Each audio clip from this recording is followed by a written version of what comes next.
no beating around the bush. There's no pregame speech, no build up.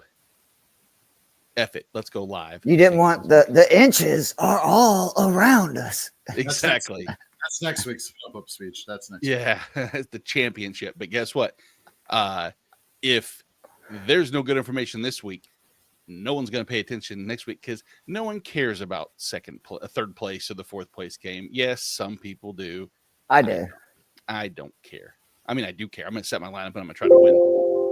I'm the kind of guy that I'll get in the loser bracket and I'm like, oh no, I'm winning this. I hate losing, period. So yeah, I have consolation round situations to pick up on. We basically, for my home league, we in the order in which you finish for the season dictates where you start picking your draft pick for next year. So yeah, definitely. Those situations are completely different. I hope that would be the majority. I don't think it is though. I think those are unfortunately the major, or minority of the minority. Yes, thank you. I'm trying to think of it because I don't think many league. I mean, it's hard enough to keep 12 people in a league year over year consistently. It's even more difficult to get everybody on board. Nico. Exactly. Nico is not having any of it. He's like consolation round. Screw that. I don't think so. Exactly. Yeah. Worst part is I have no idea what they were going nuts about. Someone said something about being able to allow waiver pickups for teams that are out of the playoffs, and I agree. That's the dumbest thing in the history of the world. If you don't have bearing on next year, that's my opinion. Yeah. It is. But to me, it's like, look, it is what it is. I'm spiteful. You beat me in the regular season. If I have a higher waiver claim, I'm looking at you going, you need a running back, and there's a good running back out there. I'll go pick them up because it's like, screw you. Good luck. I love it. I'm not winning, neither are you. And I'm very spiteful. I'm the first person to say that I will go in and put a unbalanced roster in to prevent someone from getting into the playoffs. The moral dilemma, the ethical questions. Maybe I admit that I'm immoral and unethical. But if the rules state that, or if I was the commissioner, I would put that into the rules. That's different, for sure. And So let me ask you guys a dynasty question, okay? If you're out of it, okay, are you tank or not to tank? Is that what you're asking? That's basically where I'm going with that. Do you tank to? I mean, do you put your best lineup in, or you just fill a roster spots with players and hope that they lose, and then you get a higher draft pick the following year? I'm the kind. Oh, sorry. I was just going to say I'm fairly new to Dynasty, but I believe just like in the NFL draft, who knows what's going to happen. Like I ended up with the number 2 pick in a startup one, like auction. And of course, everybody was, oh man, it sucks you didn't get Caleb. I just got Jane Daniels, like what a bummer for me. You know what I'm saying? And like, that's why it's like, you don't know what's going to happen. I'm okay with you making your team weaker by loading, draft picks and you don't have as many options to play, but like just flat out tanking. I can't do anything that way where it's like, I'm going to go out and I'm going to purposely like try to lose. One of the better formats. And again, it requires some longevity in a league is that of the teams that don't make it, then it's like the overall standings where if you like Jorge's league, if you win the consolation bracket, and you normally would get the in most leagues, you'd have like the 5th pick, overall or whatever it was, because you would, the last place team would get the first pick and so on and so forth. But they made it a lottery system where each team gets specific numbers. The last place team gets, we'll say 7 names in there. But if you win it, instead of only having 1, you get, I think, 5 extra. So you still don't guarantee yourself, but it creates, there's just so many different ways to go about doing so. I am a fan of trading away, expiring pieces. And a lot of it, baseball fantasy is a little more involved because there's more roster spots and more churning, and it's not quite so your players have a shelf life of X, Y, and Z years, and then it's done, kind of like in football. But yeah, I hate tanking because you don't Keith said. Right. But yeah. What do you think about Rachel's question? She had it in the chat ready to go for you, Jorge. It's an IDP question. And yeah, I love it. So her starters are Brian Burns, Christian Rosenboom, Ugo Amadi, Josh Patelis, Zach Vaughn, Nick Benito. On her bench is Maris Liafu, Cam Taylor-Britt, Kenneth Murray. Would you swap any? No, I would not touch anything. Ugo Amadi over the past month. Again, using Fantasy Pros IDP scoring is the DB5, averaging 14.9 points a game. He's been very consistent. Benito, he didn't have as great a game this past week, but you have the linebacker upside with Roseboom, Zach Vaughn. Josh Patelis is basically playing linebacker snaps like next to Blake Hashman. So it really comes down to Brian Burns, and unfortunately going against the Atlanta Falcons, we just don't know what to expect there. I will say that the tackles for the Falcons have been showing some weakness lately, giving up more pressures over the past month. Don't forget, Penix is left-handed too, which that is one of my concerns. Is our left tackle is built for protecting obviously the blind side of it, and now it's reversed. I don't know how. I would assume that's very difficult for you can't just swap tackles. So I do have some concern about that you're going from protecting a right-hand quarterback to a left-hand one. And let's not forget, Penix, I forget where he went before Washington, but that's where he tore his ACL, being more of a mobile quarterback. And at Washington, we saw him be more of a pocket passer. So escaping pressure could be something that be troublesome for him this week, which is why Brian Burns or even Kayvon Thibodeau could have some upside. So to answer your question, Rachel, nope. And also good morning, and good morning, Charlene. Good morning, Charlene. And let's go through, talk a little bit about some of the injuries going into this week before we get any of the questions as far as starts and sits. And sure, guys, the one that stands out that I think we'll get a lot of, that I've seen a lot of so far, is the Tony Pollard, Tyjae Spears scenario. Tony Pollard, if you had to say, what do you think? Is he going to play or not this week? I trend negatively. I don't think he plays. Ooh, I got to get on my DK lineups if that's true.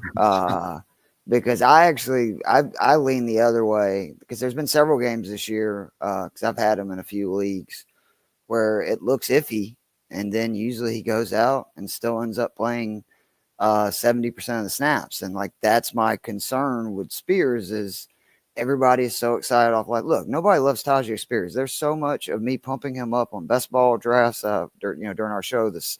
And see, there it was right there. Excess MI, Pollard is expected to play. Just be prepared for Spears to get 7 to 10 touches, and he's going to have to do exactly what he did last week, where if he's going to go ham, he's going to have to do it on a very limited snap and touch base. And that's where, if I have a guy getting more touches, guaranteed touches, I would probably roll with them. Right? Well, that brings up, he has a question prior to the Pollard expected to play. Is Pollard or, Jerome Ford in a guaranteed scenario? I'm leaning Ford. Did they call up Foreman? Foreman is also, I believe, but red there, Keith, with Foreman. The reason I asked that is because me and Kevin talked about this Friday. The Browns have yet to show that they will give any running back more than 60-65% of the snap count. And I am worried if they called up Foreman, that means he's going to get a lot of that Nick Chubb work that we saw, and Ford's going to get sort of his similar usage. I don't know. I probably would lean Pollard, just because, again, when he plays, he gets such a high volume. He's a big part of their passing game, and Indy is not a very good run defense.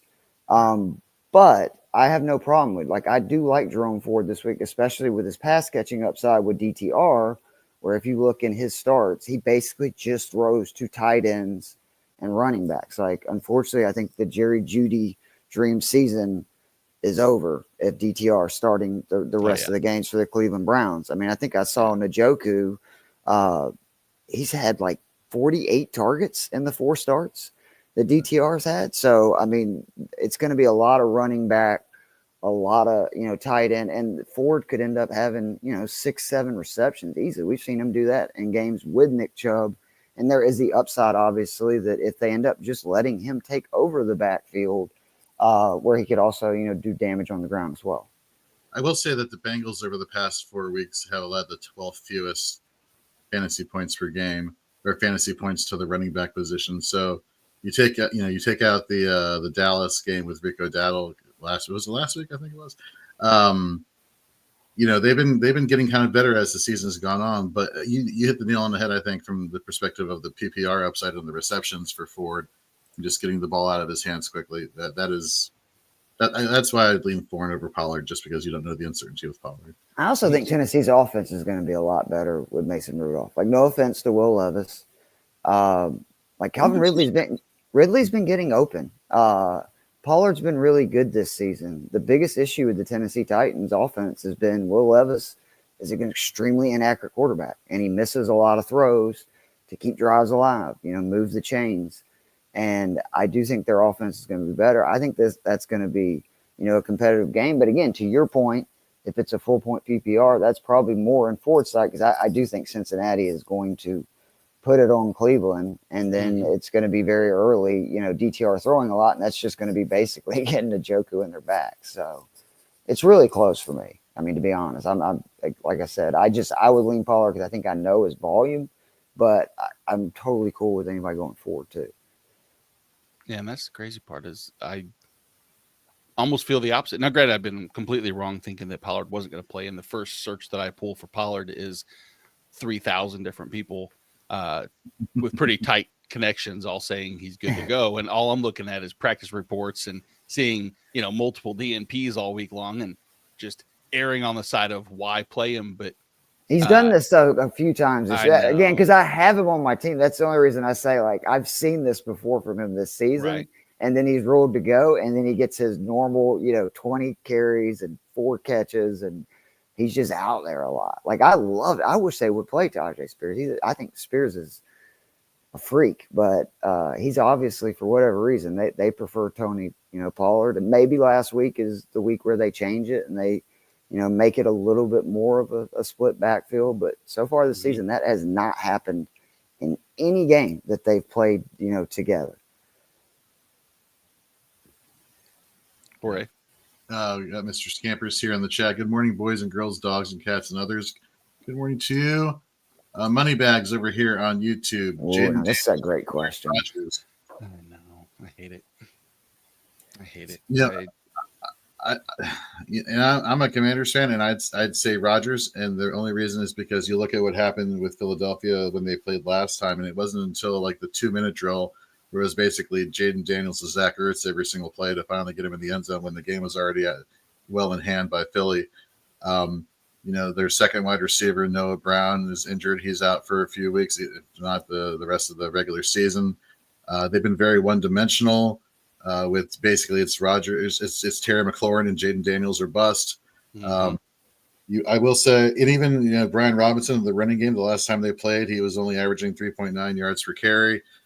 So it's one of those things where either Jaden Daniels is going to have to win this game by running the ball a lot, or Terry McLaurin's going to be able to beat coverage, which he was unable to do last time they played. Versus Rodgers, I just feel like this has a potential for a shootout situation here, even though the Rams are kind of middle of the pack in terms of fantasy points allowed to the quarterback.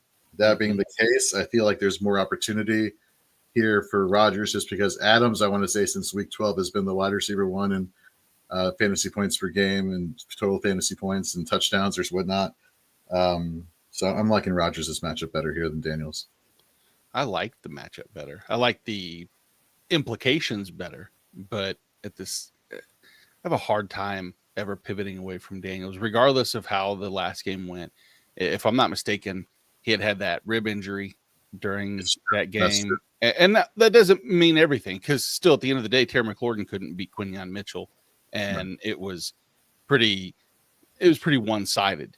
Has the Commanders, or have they, has the offense changed enough? Has Daniels matured enough that he can support the team on his back and come in with the amount of pressure that they're going to see and get going. The good news is this should definitely be a high scoring scenario. I only concern I have is that Philly decides to continue just to run so much more than they pass, and the time of possession is not as much in Daniels' favor as it could be in Rodgers. But I'd have a hard time hitting the button. It's easy to make a recommendation and say, yeah, Rodgers is the better spot.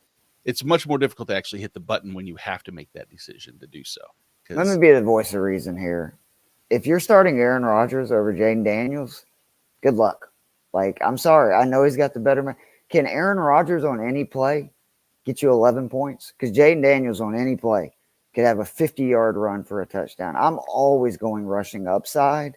And, I mean, this is Aaron Rodgers that he's got one 300-yard performance in 3 years. That's what you're banking on. You're saying it's not. This is not like Aaron to compensate what has always compensated for Aaron Rodgers in fantasy in the last couple of weeks. But overall, that is like he had a lot of those games early in the season. He didn't crack 20 points. I mean, even Daniels with that awful game scored almost 15 points. Daniels just what he's had 6 games of 50 yards rushing or more in just his last 9, and he's scored a rushing touchdown 2 of the last 3. I can't in good conscience send Jaden. I think Aaron Rodgers, if he has an amazing game, is going to score 25 points. I think Jaden Daniels could have an average game and could score 25 points. And Daniels has the opportunity to score like 40. There's always that opportunity where he has, say, 2 rushing touchdowns. He rushes for 80 yards. I can't set a guy like that, who is probably one of the big reasons that you're in this spot in the first place. Like, it's just like Lamar yesterday. That was a tough matchup. And he ended up having a really good game, despite not even running well. I can't sit these guys like Hurts, Daniels, Lamar ever, because their floor is so much higher than the other guys, these passing quarterbacks. So here, let me phrase a question that I actually have, not to take anything away from the chat right now, but same situation for me in my my home league, except for instead of it's Aaron Rodgers, it's Jared Goff. Now, Jared Goff has proven, we've seen, that there's very few quarterbacks in the league that have more explosive performances than Goff has had over the season.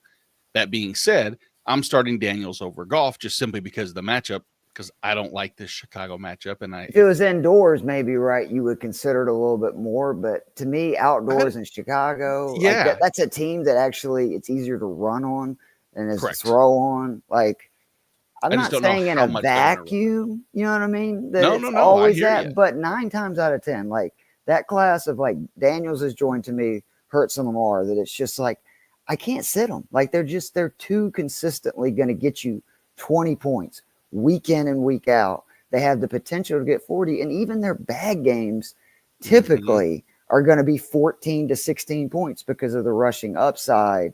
And it's just Rodgers could end up, I like Rodgers' matchup. I've been recommending him for, DK this week, but I just think that's really, really risky to sit somebody that has Daniels rushing upside for a guy that, again, has thrown 300 yards once this season. And I know he's been throwing a lot of passing touchdowns, but look who their opponents have been the last few weeks. Not exactly a murderer's row. Yeah, but the Rams aren't exactly a change of that scenario. I think they're better than the Jags and the Titans and some of these defenses he's been playing, the Dolphins. But we're talking about I think they're a small tier bump ahead. I don't think they're the Bears. They're any of the other pass, and they just, the pass rush is the one thing against Rodgers that could be scary. But he's actually done a really good job of avoiding the rush. I think I think it's 2 out of 3. Daniels is 3. Move on to the next one because we're going to have a lot of, something tells me, this similar questions. Yeah. Gil, thank you so much. Super chat. So we all need to agree on this. We're calling it super chat. I like that. Well, yeah, that's what it's called when they give us money to give advice. So that's the StreamYard term, or that's the YouTube term. Oh, super chat. I like that. Yeah. So thank you for the donation, Gil. We appreciate it. What about a super duper chat? Could we do that? Over $10. We'll call it super duper chat. Yeah, that's a $10 minimum. The super. Well, let's give a super duper correct answers plural here, and start with Brenton Strange and TJ Hawkinson. Me, I'm going Hawkinson. I don't trust. I have to play into the consideration. I don't care about I know the 11 targets. I know he's taken over. I can't trust number one. The AC joint I know might not seem like something, but how is that not factoring in from, I mean, what's Strange's upside? His upside is what top TJ 10 Hawkins, tight end. He's been a top 10 tight end 5 or 6 weeks that Evan Ingram has not played. And those weeks, let's say, realistically, is the same production that you can get out of Hawkinson in 3 of the last 5 weeks, roughly. Is that right?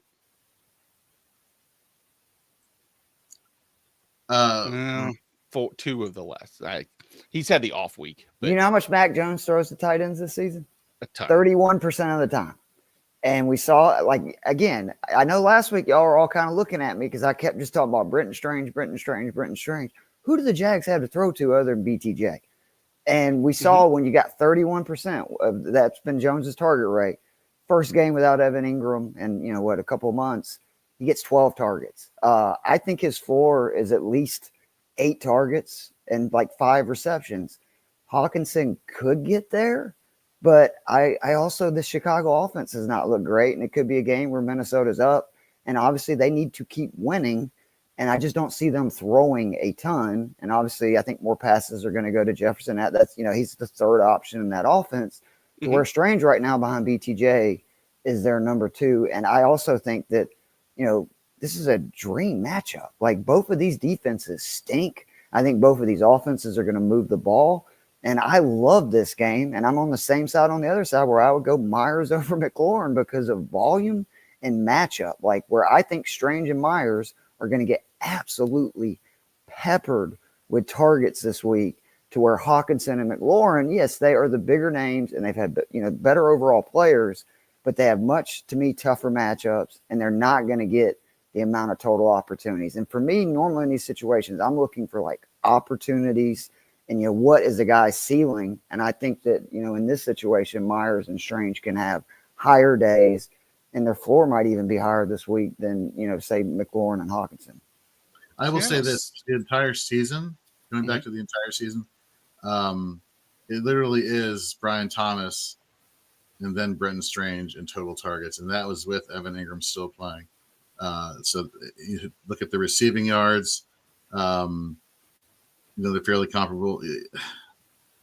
I think I'm with Keith here with Brenton Strange, even though if I don't have Brenton Strange, I'm playing Hawkinson. Like, it's kind of hard for me to find some other tight end outside of Brock Bowers or McBride or Kittle or Jonnu that I would feel comfortable starting. Raiders allow the 4th most receptions and receiving yards to tight ends too. So, I mean, it's literally, you get a guy that I think is going to get a huge volume versus a defense that has really been beat by tight ends this season. And a game, again, that I think that there will be scoring on both sides. Like, both of those defenses are atrocious. But the last month, Seattle's has allowed the 3rd most receiving yards to tight ends. They've allowed the most targets to the tight end position. All of those factors, I mean, does that not weigh in? What's the most targets Hawkinson's had in the game? 9. That was the Chicago game, right? Yep. He's had 9 against Jacksonville, 9 against Chicago, and he's averaging 7 over the last month. I will say the Jaguars, to go play devil's advocate for McLaurin, even though we were talking about the Quinion Mitchell matchup and how he shut him down last time they played. The Jaguars, again, over the past 4 weeks, have allowed the 7th fewest yardage totals to receivers during that time span. But volume is king, right? I mean, that's what we're always talking about when we're talking about, how to differentiate between players you want, players you don't want. Aiden O'Connell's last 2 starts, 60% of his passes have gone to Brock Bowers and Jacoby Myers. And it's like the other 25% go to backs. I mean, they literally, I think they're 2 running backs. Myers and Bowers will get, all of their targets. And, don't forget, I like that stat, Jorge, but Devontae Adams just went for like 50 receiving yards against the same secondary just last week. So, I mean, they've proven you can get at them for sure. It's the worst pass defense by far in the NFL is Jacksonville. It's not even close. Like across the metric, passing yards, touchdowns, DVOA, like you name it. I do worry without Brown too, right? Like, aren't they going to not only have a shutdown quarterback? Don't you think they're going to bracket him and just like they're going to do everything they can of like, Daniels, you got to go somewhere else. And like that's why I also think he's got a chance to have a big rushing day. Like that's what I would be doing if I was their OC is like, look, we're gonna have to run the ball, whether it be with him or Robinson. I'm not gonna hate on anybody to sit McLaurin. He's the better player. I would be nervous because Myers is playing Jacksonville with his, target share, basically. Yeah,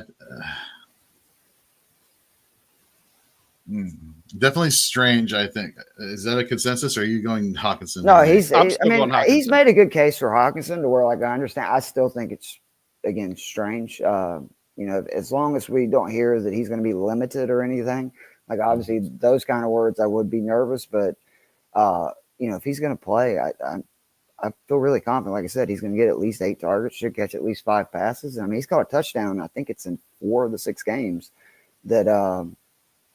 What's his name? Ingram has been completely out. Yeah. Myers past 4 weeks, 15.6 fantasy points per game. Let me check and see if there's any. Yeah, but we can't use the last couple games for Jacoby. That's what I said. And Ritter, because it's a big difference with O'Connell. That's what I'm saying. If it was Ritter, I would be starting McLaurin for sure. Yeah, I would too. That like for me, I'm leaning Hawk because I think there's enough concern for Brenton Strange with being banged up and with the Jacksonville offense, the potential for collapse, which is crazy that the same thing could happen with the Raiders, but with AOC, I'm actually fine with Jacoby Myers over McLaurin. I think that McLaurin's a lot, his big blow up weeks have been touchdown dependent. Of course, he's had multiple touchdowns, quite often recently, which is fantastic. But I do think Jacoby Myers sees 30% target share, 28%, and I'll happily co-sign on Myers over McLaurin this week. And I do think you're right about the Philly point that I don't think people, that I'm not saying obviously you can't sit again like Jalen Hurt, Devontae Smith, AJ Brown, but I have a real concern that the Eagles are going to try to just run it down Washington's throat because it's on the road. That crowd's going to be lit. And that is the weakness of Washington, especially now that they have Lattimore. Like that's a really good secondary now, but you can run on Washington. Like they allow almost 5 yards per carry, and Barkley had a monster game last time they played. I hate it. I'm having to play McLaurin and Scott Fishbowl, and to be honest, like I don't love it. I just like I can't justify the guys that like. If I had a Jacoby Myers though that I could replace him with, I would start Jacoby Myers over him today. Just when did Aiden O'Connell like hurt his thumb? Was that like was that week 11? He's missed 2 weeks. He went out 3 games ago, and then he missed, I think, the last 2. Okay, so since the Kansas City game on Black Friday, that was Black Friday, right? Jacoby Myers, even before then, back to week 5, before he was out for 2 weeks, he at minimum got you 12 fantasy points in PPR scoring, with the majority coming in like the 13, 15, 17, 19, 22. So he's a producing guy, regardless of what's going on with matchup, I think, here. And he's got a huge, again, it's a high floor with the potential for a monster game against this Jack. Because again, I really think that could end up being like if you're looking for a DFS game to pick on. I have a lot of lineups with like O'Connell, BTJ, Strange, Myers, Bowers, all in it, and you can do it very easily. And then you can put Gibbs or Barkley or whoever in there because only Bowers is above I think like 5,500 of that group. And let's not forget since week 12, 15 targets, 11 targets, 10 targets, 9 targets. It's became a super condensed offense. Like it's literally Bowers, Myers, backs. And that's with 0 touchdowns during that time span also. So I think I'm going to Strange Myers in this situation here, Gil. Okay, so hopefully that helps you out. Thank you very much for the super chat. We really appreciate it. And good luck this week. Good luck, Gil. Let's see here. Let's go back up here. We got Chris in the YouTube chat. Thank you for being patient with us, Chris. 2 flex, 1 running back in PPR. Jalen McMillan, which Nate, I'd like to talk to you about that again. Keenan Allen, Tony Pollard, Jerome Ford, Tajay Spears, Khalil Shakir, and DK Metcalf. So Keith, let me clue you in on something, and I think I texted you this as well. So I have DK in a matchup, and this is before him and Gino got in last week. And I think I posed the question to both of y'all: DK or McMillan this week? Okay.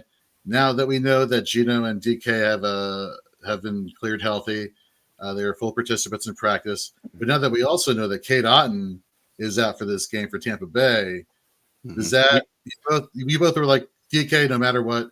Is that still the thought process here, or does McMillan and Otton being out kind of like sway you a little bit more because you have seen McMillan get a little bit more production than DK over the past several weeks?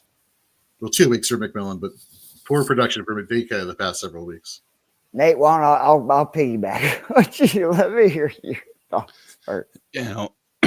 Initially it was with, Otten hadn't really had too much of an impact as far as my decision on McMillan or not. Him being I think out. Evans is right. The guy that his ceiling goes up even more without Otton, in my opinion. Oh yeah, no doubt. I see both as a wide receiver 3-4. That's where DK's been pretty much the entire season. I think he feels more of a letdown because it's DK Metcalf, much more than Jalen McMillan's upside. I think McMillan's. I was quick to say it's his touchdown upside that establishes his floor and his ceiling at the same time. But since week 14, Jalen McMillan does have a 20% target share, which is I would say as a wide receiver 3, that's fantastic.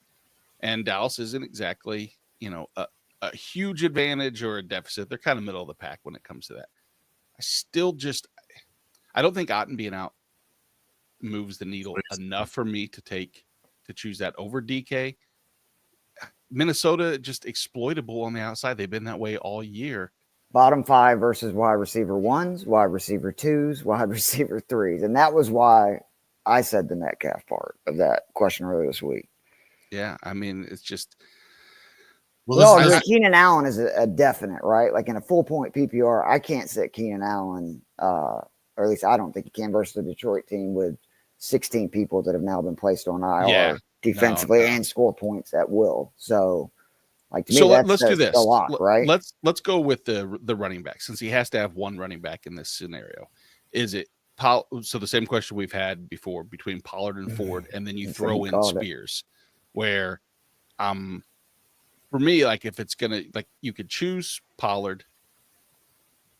I don't blame you again. Like you said, you made a really good points before in that the volume when healthy. Full PPR though, I actually would probably lean Ford because again, I think Cleveland's going to be down, and if he's the pass catching back, which that would be the worst case scenario, he's getting a lot of targets from DTR because he just throws running backs and tight ends. I think he's ran the 4th most routes of any running back on the season, if I saw that correctly. Just pure volume alone. I agree with that. Ford. Now, here's a question then. From a flex standpoint, is Pollard or Spears going to be a consideration for your flex? Is you say Keenan Allen? I immediately look over at Khalil Shakir, even though I think that Buffalo, receiving tree is scary. The high that Buffalo's on right now makes me just want to have a piece of that offense, but I don't know if it. I'm okay with him being the number 2 guy. I can't sit Keenan Allen right now. PPR, he scored 20 points or more. I believe it's now in 3 of the last 4. He's getting, I think it's a majority. I think I saw it was 35% of the red zone targets in that span have gone to Keenan Allen. And again, I think the Lions are going to continue to be the gift that keeps on giving in fantasy, because if you have Lions players, they're going to score a ton of points. And if you're playing the Lions, you're going to be down and you're going to be throwing a lot. And that's good for DJ Moore. That's good for Keenan Allen. Even Cole Kmet, if you're looking for a potential tight end, I can't sit Keenan Allen today. And then for me, it would have basically been between DK and Shakir because I just want the guaranteed volume. I know you made the point about 20% for Jalen McMillan. Let's be honest, though. There's a chance Tampa Bay runs it a lot on Dallas, who's really struggled against the run. Correct. You got Bucky, you got White, you got everything. I would then be leaning, either Shakir or DK, but Shakir's one of my favorite receivers in football, and probably the safer play. DK would be the more probably upside play is what I'd call it. Yeah. Let me add a little piece, Jorge, before you jump in to the Shakir side. In that, if I'm leaning between him and DK, I'm going to then start looking at, besides just Shakir, again, kind of like McMillan, 23% since about middle of the season. He has during, what does Derek say? Derek Brown posted that since week 7, Shakir has 8 red zone targets. DK in that relative similar time span has 1. Oh, wow. Yeah, I would play Shakir then. I may be wrong about the upside then. Yeah, I go Allen, Shakir, Ford in the situation. There you go. All right, we got a super chat from Jonathan Santiago. Thank you very much, Jonathan. Terry McLaurin, Keenan Allen, Juwan Jennings, Calvin Ridley, pick 2. Keith, you were saying earlier, Mason Rudolph, you feel a lot more comfortable seeing Calvin Ridley getting open. Does that bump him into one of your options here in PPR, or are you still sticking with Keenan Allen and one of the other wide receivers? So I really do like Ridley's upside today, but I'm going to go ahead and say that like for this grouping, it would again be Allen would be the one that I feel very confident about starting. But then I would go either Jennings or McLaurin because again, like Jennings, the first read target share is outrageous. McLaurin, again, first read target share is outrageous. The difference is, and I would probably lean Jennings, is just he has an easier matchup than McLaurin does. And again, San Francisco starting their 5th string running back. And I know if anybody can continue to just keep turning out 100-yard rushers, it's Kyle Shanahan. But let's say San Francisco struggles running the ball a little bit. And then next thing you know, they have to throw even more. And I think that, Jennings is a guy that offers a pretty, safe floor. And we've seen, I mean, obviously, I'm not saying he's got the opportunity to score ever 40 points again, but he had a 40-burger earlier this season. So I would say Keenan and Jennings, but this is a great group of wide receivers. I understand why you're like, damn it, what do I do?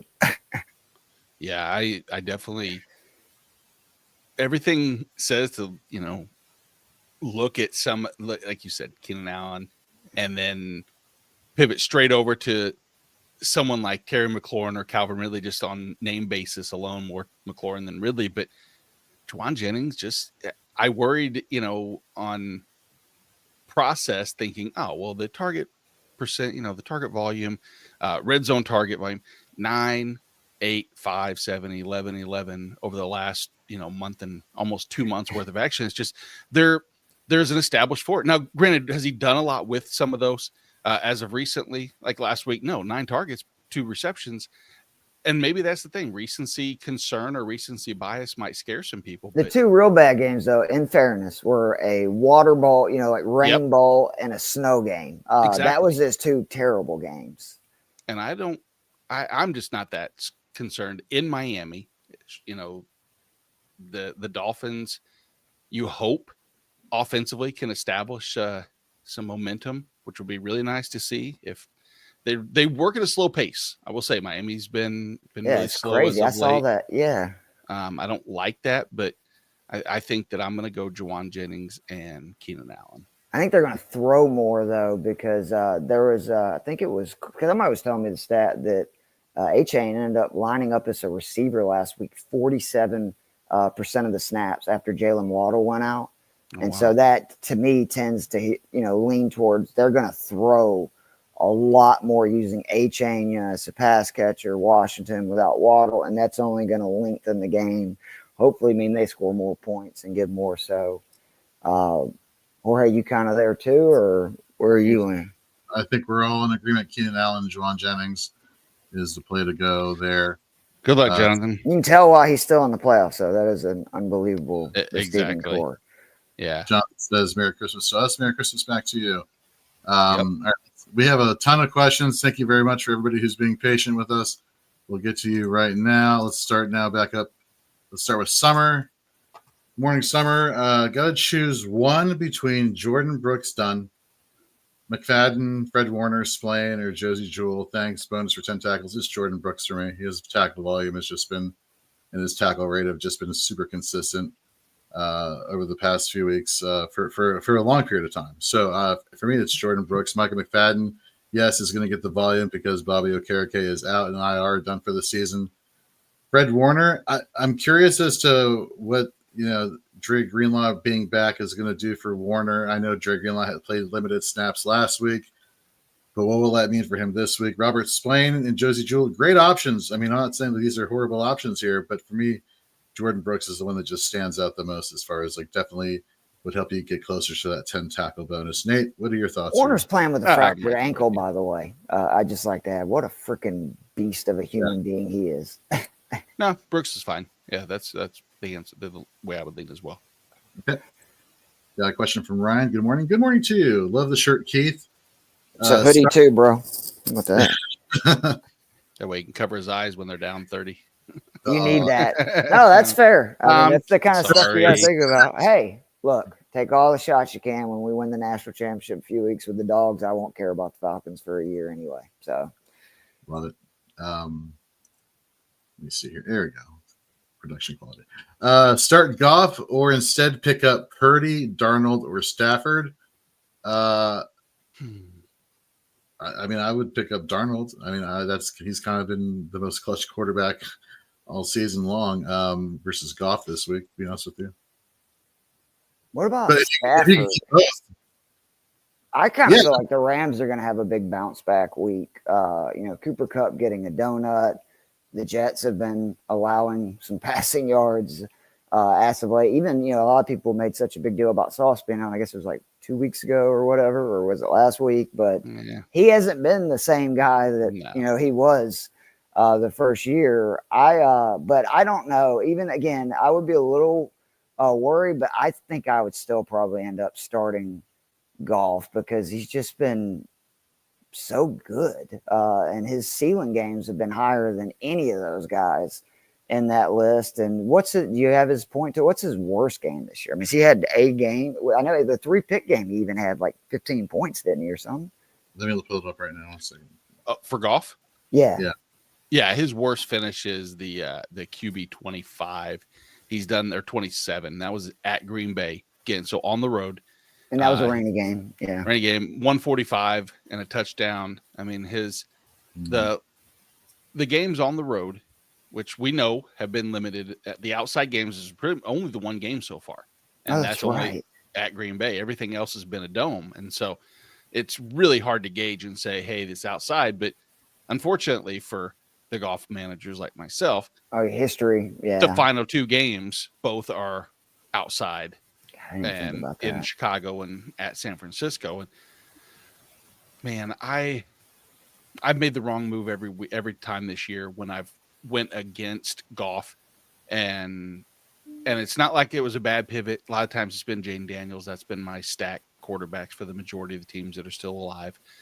I really want to say that I would pick up Darnold and start Darnold over Goff. I'm not concerned with Seattle's defense necessarily as much. And I think that Darnold's continued to prove to his connection with Jordan Addison is really a lot to do with my trust in him. It used to just be Jefferson, and I thought Addison would be a one-off, and getting Hawkinson back would be nice. But man, I can make a case for both keeping Goff in because he's gotten you this far, and the weapons around him are just so dynamic that what we saw with Goff, that's the crazy thing about him, is he can throw week 8 against Tennessee 85 yards passing, and he was still a top 20 quarterback. Let me ask you this. Does it count at all to the fact that since Eberflus, and I know we all gave him, so much crap, but since they fired their coach, Brock Purdy absolutely torched the secondary. They scored 38 points. Sam Darnold absolutely torched the secondary and scored 30 points. Does that change you know what I mean? Because this Bears defense has not looked the same since they made the change at head coach. And that was the strength of the team, the first 10 weeks of the season. I don't disagree. There's no doubt. I mean, over the last month, we'll say that's roughly about that same time frame. They've allowed 1,100 yards passing, the second most in the NFL, only behind Minnesota. And so, it gives me enough confidence to say that if you kept Goff in and that was the recommendation, that you're not gonna get just absolutely crushed in that. What's it like in Chicago today? Oh, I'm sure it's cold. Oh yeah, I'll look it up. No, I'm sorry. It's like not for me, that kind of weather. It's 31 and sunny right now. that's fine. God, that's not that bad. So I think that we could say Goff or Darnold, either one is a good matchup. And if you're looking for some type of upside, Stafford, or is Stafford off the list here, Keith?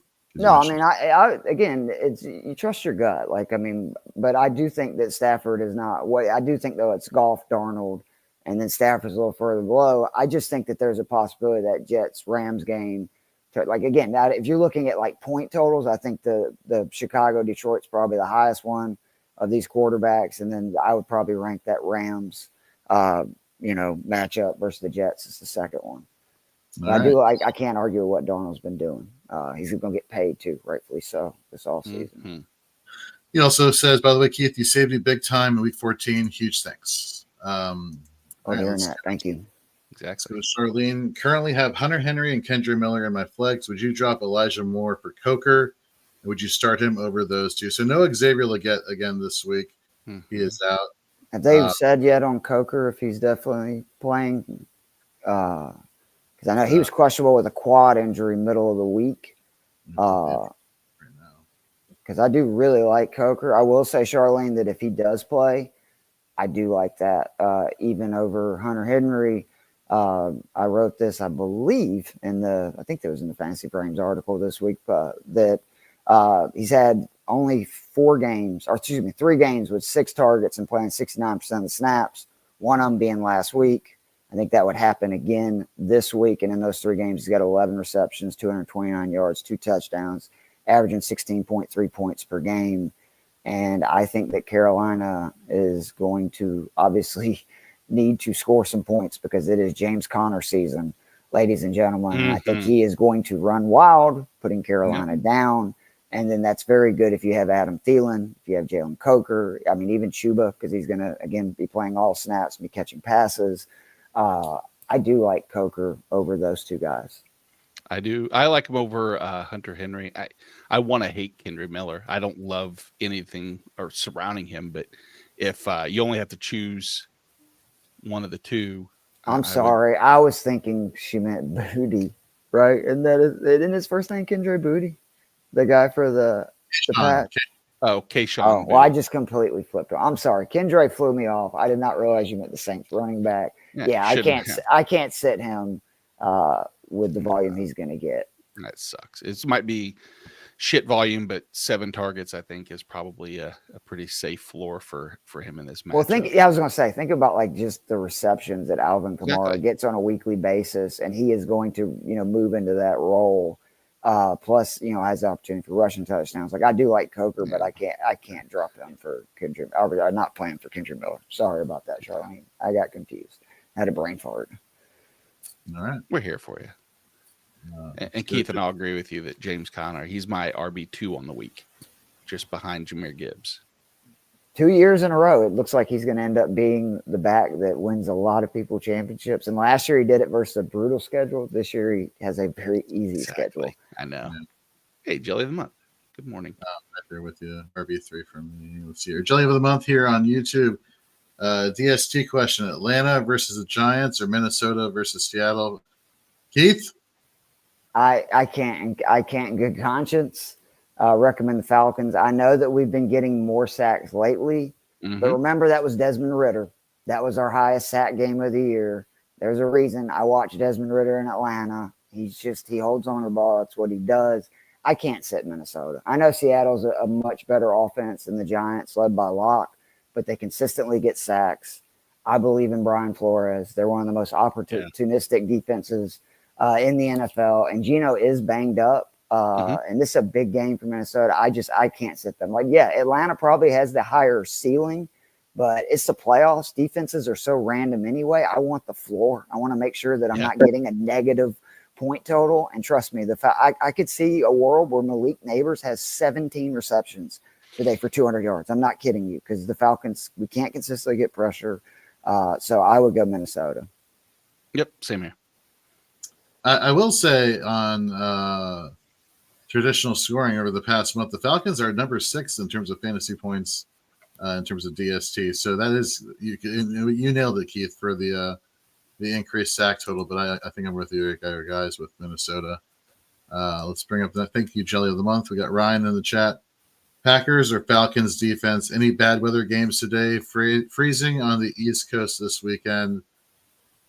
Packers or Falcons? Packers. The Packers are my defensive play of the I was week. gonna say Spencer Rattler. I watched him at South Carolina. He's got talent, but boy, he's pretty reckless sometimes with the ball. I think the Saints have like a 12, 13, 14 point implied point total. It's just, and I don't know if they even get there. So, yeah, Packers is easy for me at least. All right. Thank you, Ryan. We got Mr. Scampers. I have to start Ford, Patrick Taylor, Jamison Williams, and Marvin Harrison, and I don't like any of them. Who would you bench for unlikable productive player A? I mean, what do we really know about this running game for San Francisco, other than the fact that we know running backs thrive? But the fact that they've had 4 running backs have basically a 100-yard rushing performance this season. Right. I do think though the one thing about Taylor, just to remind people in PPR formats, is he is a good receiving back. So I think he's got a chance of that, and he was pretty productive for Green Bay just last year when he got opportunities when Aaron Jones was banged up. For me, the answer is Marvin Harrison Jr. because right now the only 2 people in Arizona that I trust are James Conner and Trey McBride, and I'm including Kyler Murray in that. The rest of that team, I really don't want to have anything to do with them if I need it. Yep. How far we've come from preseason top 12 wide receiver hype to no, actually, remember I was pretty down on him. I'm not saying here in this. No, you're right. Yeah. I just mean consensus internet fantasy. I just didn't see what everybody saw because he's a very good wide receiver, but he just never, to me, flew off the page like Malik Neighbors, Justin Jefferson, those guys did. And you need a lot of help at QB and scheme to be just a great route running wide receiver that doesn't have, to me, like unreal athletic abilities to be successful in the NFL. And Kyler ain't that guy. Oh man, I'm looking at some of the questions in advance. No, you go ahead. Okay, so Charlene's in the chat. She says, I need 2 for IDP. Damar Hamlin, and then Jair Alexander over Harrison Smith and Byron Murphy. I wouldn't put Jair over Harrison Smith. I think it's Hamlin and Smith for me. We've seen Cameron Bynum's box snaps kind of go down over the past few weeks, and both Harrison Smith's and Metellus go a little bit higher, with Metellus, I think, being the highest in most recent weeks. So he's basically playing a de facto linebacker, but Harrison Smith is playing the second most snaps closer to the line of scrimmage. So I would go Harrison Smith and Damar Hamlin, let me pull up Damar Hamlin really quickly.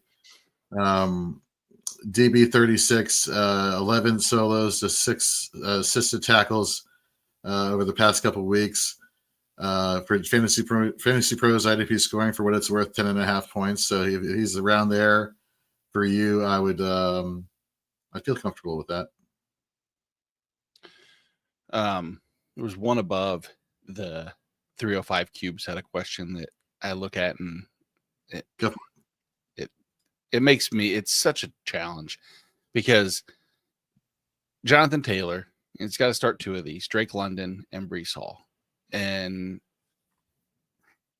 I just, who's the sit out of this? I mean, realistically, I have a hard time. I just don't know what to take of Drake London with Michael Penix. And that was going to be my question to Keith. As much as I want to believe, there's a piece of doubt in my head that, semifinal game, I want to believe, because Penix supported and he did such a great job in college. By the way, how is Tell me that why. narrative flipped? Remember how everybody was like, "Oh, Penix was, carried by these wide receivers." Like, oh, maybe Penix was carrying those wide receivers. Yeah, I If you know. look at it, for me, it's easily Brees Hall. I can't sit Jonathan Taylor. Brees Hall just does not look healthy to Right. me. The Jets are throwing more and more, and Brees has really been touchdown dependent lately in his big games, to where JT is not. And then again, I think London. Like, if he throws the ball 25 times a day, it would not surprise me if 8, 10 of those targets go to Drake London.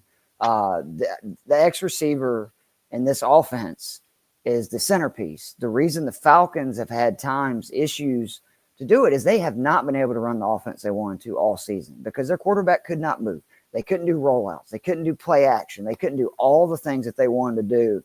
And that's why I am just giddy more than anything to see our pass catchers have a quarterback where the OC can actually call whatever play he wants to try to scheme them open, because the guy can actually move a little bit, roll, and he has a stronger arm right now with Cousins obviously coming off the Achilles.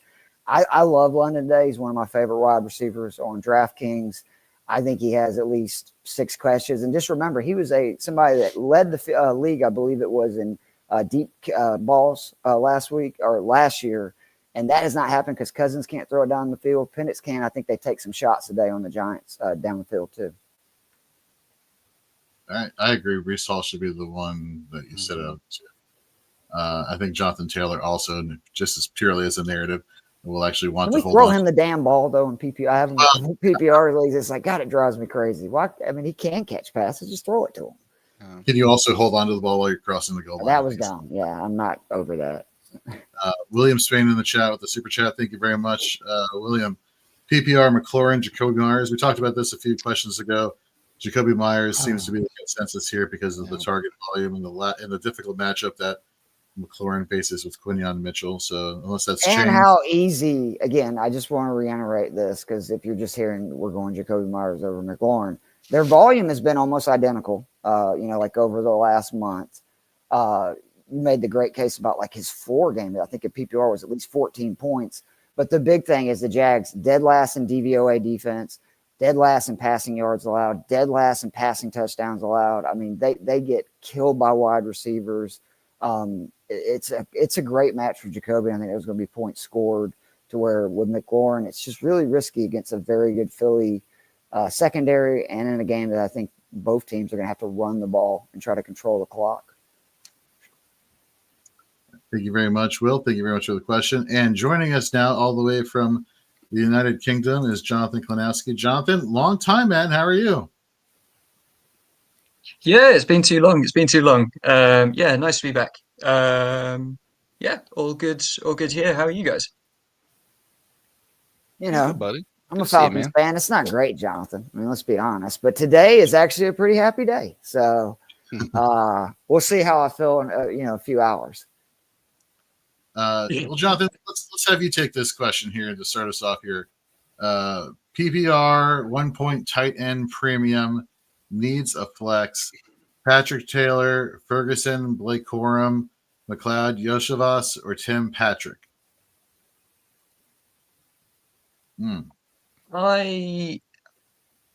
It's not nice. I think I'm probably going Patrick Taylor like, here. Welcome. We haven't seen you, buddy. Here's a pile of crap, and you tell us which one you want. Yeah, thank you very much. Yeah, I think it's Patrick Taylor for me. I think just because he should be the lead rusher for the Niners, and that's kind of it's the best that you're getting from that. I think it's the kind of the most secure that you can feel about any of those. I mean, Tim Patrick's been really good. I think there's plenty of upside there with Tim Patrick, but I think for safety, I'm probably going Patrick Taylor. Agreed. There you go. Well, see, that wasn't so bad, Keith. Good job. And Patrick Taylor actually is to me the one shiny object out of that group, because again, the Niners this season, they have really leaned on whoever the starter is. If he gets 80-90% of the snaps with his pass catching upside, he could have a really big day. All right, let's go to the next question here. Thank you very much for the question here. We got one from T-Bills 15, pick one in PPR, Ramondre Stevenson, Jerome Ford, Patrick Taylor, or Adam Thielen. Let me see here. Pull up something really quickly. I'll go ahead if you want me to give you my answer. It's Adam. It's Adam Thielen. Even last week in a, what is quote unquote a bad game. I think he had 7 targets, caught 5 passes. Without Leggett, he's going to get volume. And again, I think that Connor's just going to run wild, and that means that they're down and you're just kind of chucking it. And Thielen has proven this season he can have the boom performance as well. It's like what you always, to me, love in PPR leagues. It's a guy that's going to get you 10 points. You're not going to have like a 1 catch, 5 yards game, but he also has potential to have, 9 catches for 100 yards and a touchdown. So for me, it's Thielen. Not to mention, he's one of Bryce Young's most reliable targets. I mean, 81.8% catch percentage. The next closest in that on the team is Jalen Coker with 66.7, but 11 targets to 6 targets over the past couple of weeks. I'm with you with Thielen. Jonathan, I'm sorry, you're about to say something? No, I was just going to say, because you say about that down week, it was 10 PPR points last week. Like that's your down week, and you see Young going, like, looking for Thielen on third downs, and it's the Panthers, so they will likely be in a lot of third downs. The only other one that I could be persuaded into is Jerome Ford. Just I caught what you guys were saying earlier about the potential PPR upside with DTR. We know that he is one of those like really boom bust runners. He's either getting like 20 or he's getting nothing. So he's the only one that I think someone could probably twist my arm. He's been getting nothing though, right? Thielen. With very little snaps, right? To where even worst case, we think he's going to get more snaps than he's been getting on a regular basis this season. Like y'all have kind of talked me into maybe I need to have him in more DFS lineups today, because with the PPR upside, and then again, I forget he's had a lot of big fantasy production games. He has a lot of he has some of the explosive plays, which if he wants to hang his hat on one thing on the season, he leads every running back in the NFL against Kansas City so far in total yards. Granted, that is a one play sample where he ran off for 62 yards, but because that was the same case I made for McCormick, and then he ended up blowing his leg out like 5 minutes next game. So, but that is something that people will do, is like, oh, he has the most, he was the only running back to face Kansas City and have over 80 yards rushing, which would sound great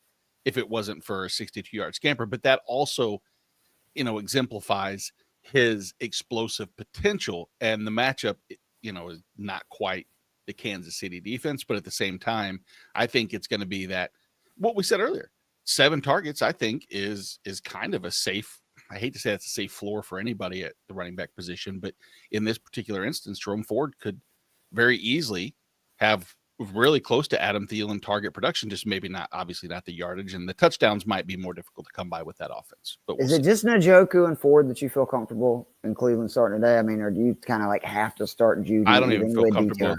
I don't even feel comfortable with Njoku. Just really? I just don't the trust injury going in. Going into the whole week, it just seems concerned. Now, volume, and if he was fully healthy, he would be the only person. Judy gone out of my, game plan, as well as now with Cedric Tillman being out. That doesn't Elijah Moore's even gone too. So I think that we're gonna say it's Thielen and then Ford, and then choose between Patrick Taylor and Ramondre. Probably Taylor then Ramondre, I'm guessing. Yeah, I agree with that. A lot of head shaking.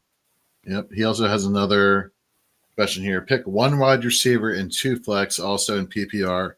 Jordan Addison, Jalen McMillan, Tony Pollard, Kendra Miller, Patrick Taylor, and Alexander Madison.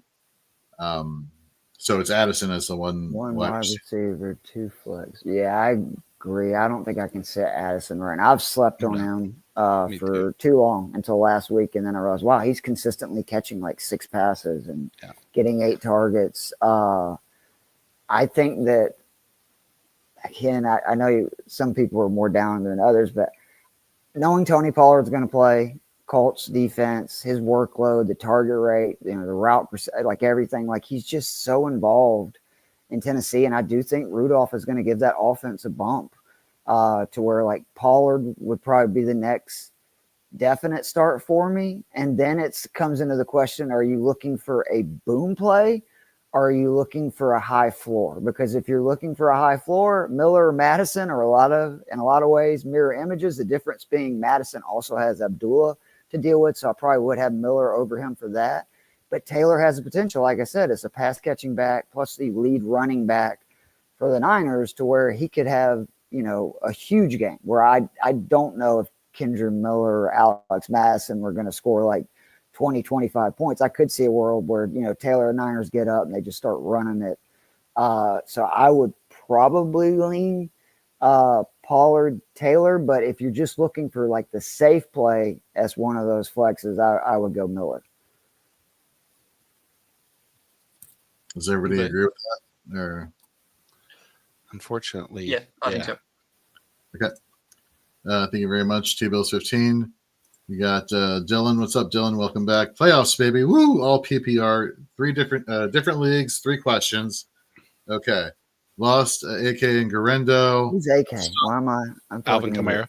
Thank you. Okay. God, I'm really slow this morning. All right. Start 1 running back, 1 flex. Abdullah, Madison, Spears, or Dunze Strange. So 1 running back would be for me. I don't like that at all. Spears, even with Pollard back. I'm not Probably. God, I don't even. So. I don't even want to recommend Madison. I actually would recommend the other guy. It's Abdullah. His last 4 games that McCormick was out, 19 targets, 18 receptions in those games. Madison played in 3 or 4 of those games. And Jacksonville allows the 5th most receptions and the 3rd most receiving yards to opposing running backs.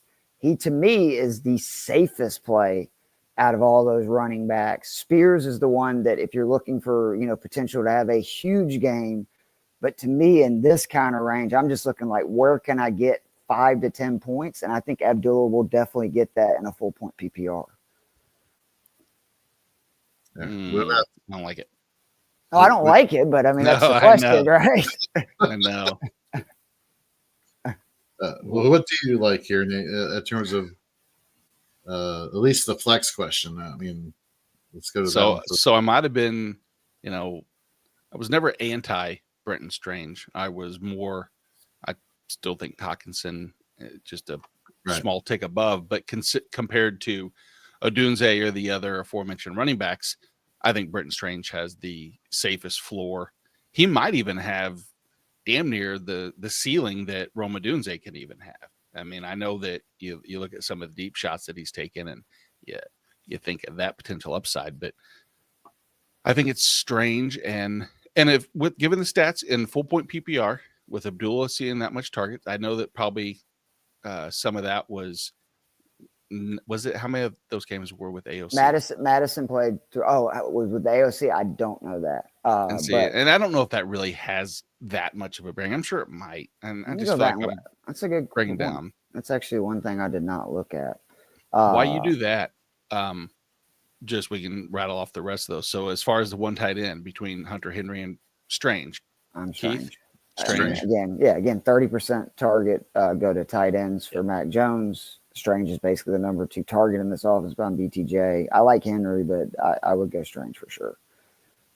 And Jorge, the last one is one that some of these names are the ones that we were going to lead the show off with. Is this Kenneth Walker, Zach Charbonnet dilemma in Seattle versus Jerome Ford? So are you going Kenneth Walker or Jerome Ford? I mean, Kenneth Walker has a really tough matchup versus this Vikings defense, which is their bread and butter almost. So I would go Ford and Ertz in this situation. Yeah, I did not know Kenneth Walker's nickname was K9. I was like, who the hell is K9? Yep. Yeah, K9. And so, Jonathan, you leaning the same way? Did you want to make a case for Kenneth Walker, or are you going sticking with Jerome Ford side?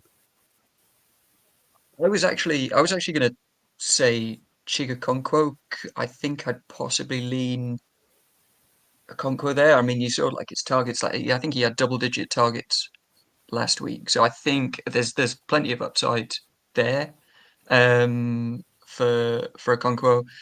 Yeah, it's really tough between Walker and Ford. I believe Walker's he doesn't have an injury designation at all, does No, he? him and Charbonnet both are gonna. That's the question: is given the success of Charbonnet recently, does the coaching staff then still prioritize the hot hand in this case? Is it going to be a split workload? I Is trust it Jerome Ford more than Walker, just in general, what we've seen. And like, man, it's as been of late, of rough. course, yeah. And then the I think second so. one, Jonathan, like you said, Chig. I mean, hell, did he have 11 targets last week? Yeah. Something like that, yeah. I mean, I'm pretty sure in the Rudolph starts, he sees like significant more volume because, he spelled him. And I think that was kind of almost like the Brian Thomas first monster target game when Mac Jones came in versus the Texans in the second half. It was like 8 of 11 of his pass attempts, they really started looking to him. So I am okay with Ertz though, just because again, McLaurin is, got such a tough matchup that Washington's going to have to go. I think somewhere like if I'm Philly, that's what I'm taking away.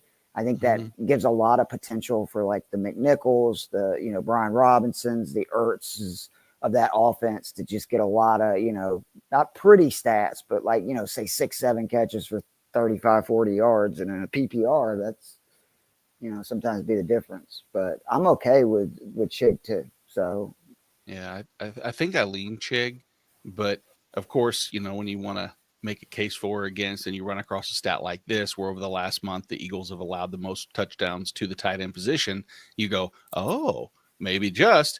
But a lot of that small sample stuff can be, outlier weeks where they allow 2 tight ends in a given week to one-off plays and or they could scenarios play like Brock that. Bowers, like a list of tight ends where that's why I always try to look at the opponents when I tout Correct. stats like that. Season long's a Yes. little different, but it's like when it's like a short sam, I'm always like, all right, who did they play? Right. Just real quickly, because I Yeah, did look just it like up. Sorry, O'Connell, 2 games that he No, no. started, played the whole game, 17 targets to running back, 7 of them went to Abdullah in that. He had 1 with 5 and 1 with 2. So it is a little bit less than what he was seeing with the other, like even Minshew. But I still think that you'll see a good bit because he did, again, one of the start versus the Steelers, who also we saw can give up receiving yards to running backs yesterday. That was a game that he targeted running backs 10 times. And both Madison and Abdullah had 5 each. So I'm actually good with either one. If you'd rather start Madison because it's more likely he probably gets the red zone work. I just think the floor is probably a little higher for Abdullah because he's just flat out the pass catching back. Like that's his role. All right, let's get to the next one. Thank you, Dylan. Merry Christmas to you for the question. John, by the way, all 20 of you that are waiting for your questions to be answered, we will get to them. Don't worry, we will be just as thorough for each of y'all because that's what you all deserve. You deserve just more than just name and then go on to the next one. We'll give you some whys. John in the YouTube chat says Tyrone Tracy, Jerome Ford, or Miller. Again, he's saying in half PPR, but even if it's a half PPR, I still like Ford's reception upside here. Kendra Miller, I want to say the past 2 weeks has only gotten 1 target in both games. Tyrone Tracy versus the Falcons. I think I would go Ford, Tracy, and Miller in this situation. That's my order as well. Same here. Okay, Keith. Sorry, I was trying to look up a stat. I think overall I agree. I will say though that somebody tweeted out that it's in games that Locke starts. Tracy has been targeted much more in the passing game. We're seeing that go up each week. If I can find that stat, I would read it just so he has that to go into it. But again, Jerome Ford, we expect to also get the work, and Atlanta has been really good at stopping rushing running backs. So it would in both cases you're kind of looking for more of the passing upside because Cincinnati is not a good run defense, like just period. All right. Hopefully that helps you, John, and good luck this week. I got Lost Pond Morning. Thank you for being here. Thank you for being here. My RB2 choices are Tank Bigsby or Tajay Spears. Who do you pick? Thanks. Man, you want to talk about one running back who we were anticipating being somewhat more efficient or more productive in Tank Bigsby since he came back from injury. And Tajay Spears now is going to be splitting work with Tony Pollard.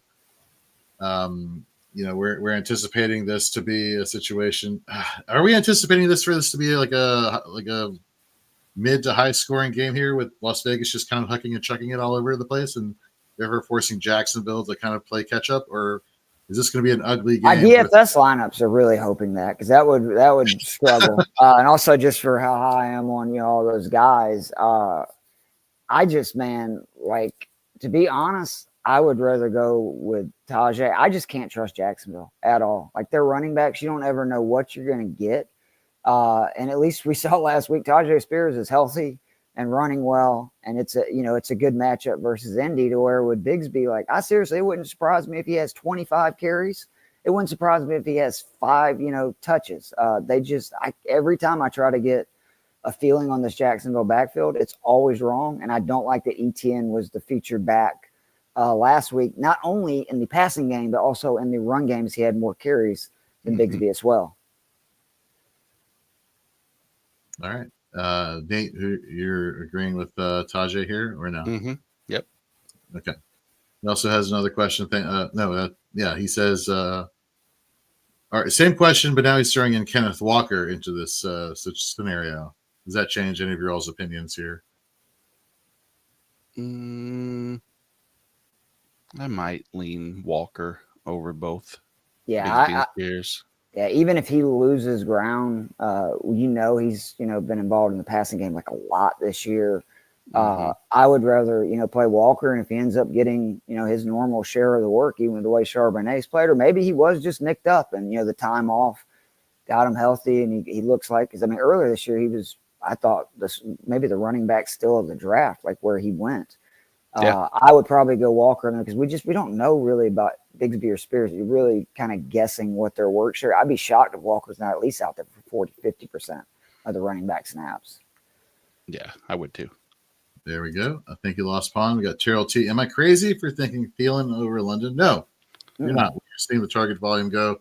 Thielen's way been the most consistent target and catch reception wide receiver this season for the Panthers. Nope, definitely love that. I do want to just real quickly, though, again, because I was hyping up London for Penix. Turnover-worthy throw rate for Kirk Cousins over the last 5 games, 32nd, 5.7%. Completion, 27. This is out of 35 quarterbacks. Adjusted completion percentage, 28. And air yards per attempt, 4.25. That's 33rd out of 35 QBs. I don't think enough people understand how much of an upgrade it is. He has no zip on his ball. He can't move. This is a great spot for London. My question would be, like, he's probably loaded at receiver in general.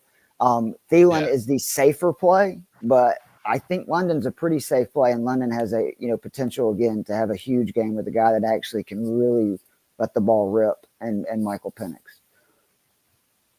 All right, Jonathan, question for you from Tyson here.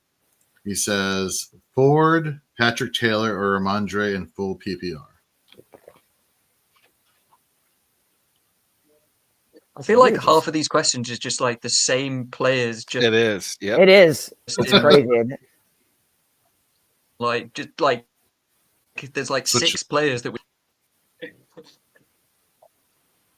So yeah, I think I'm going forward again here. It's we've spoken about the upside, especially in full PPR, and against that Bengals defense.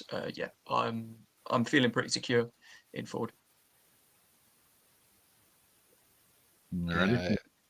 Go ahead, Nate. No, I think that's going to be the dilemma, and that's what makes this week so challenging, is with so many the unknown scenarios of like a Patrick Taylor on an offense that should be likely to give him opportunities to score, versus offenses like Cleveland where you're banking on the pass catching upside to support a stable floor. And Ramondre, on an offense that you hope that I think Antonio Gibson is going to kind of cannibalize some of Ramondre Stevenson's work this week, which I hate to even think that, but that's why Ramondre is on the bench in a couple leagues, one of which is against Jonathan. And so, really wanting to get Jonathan's questions, answers for me, so I know how I can, dethrone the champion. Very nice. Very nice. Terrell T back in the chat says Brenton Strange or Ferguson. Strange for me. Strange for everybody else around the frames here. Yep. All right. Keith starting with Penix or Kyler Murray? Oh, I'd go Penix. Again, I cannot trust Kyler Murray right now at all. And I've talked about this last year. He nosedives at the end of the season in fantasy points per game year after year, and it looks like he's starting to do that once again. Also huge James Conner day. And let's be honest, even if the Falcons are up, if you're that coach and GM and stuff and you've made this change, you don't think you want to get a little confidence into Penix, or maybe they're trying to, throw for a touchdown a little later or let him have a little extra glory in that first matchup. I do. I think also the Giants are going to score points. So I would lean Penix over Murray. It's close, though. All right. Scott says, thanks for answering IDP questions. Of course. That's how we roll. He also wants to know McLaurin or ETN in a standard league flex. I trust McLaurin being able to beat Mitchell in at least one home run ball than I do ETN be able to do anything of substantial note with any opportunity. I agree with that.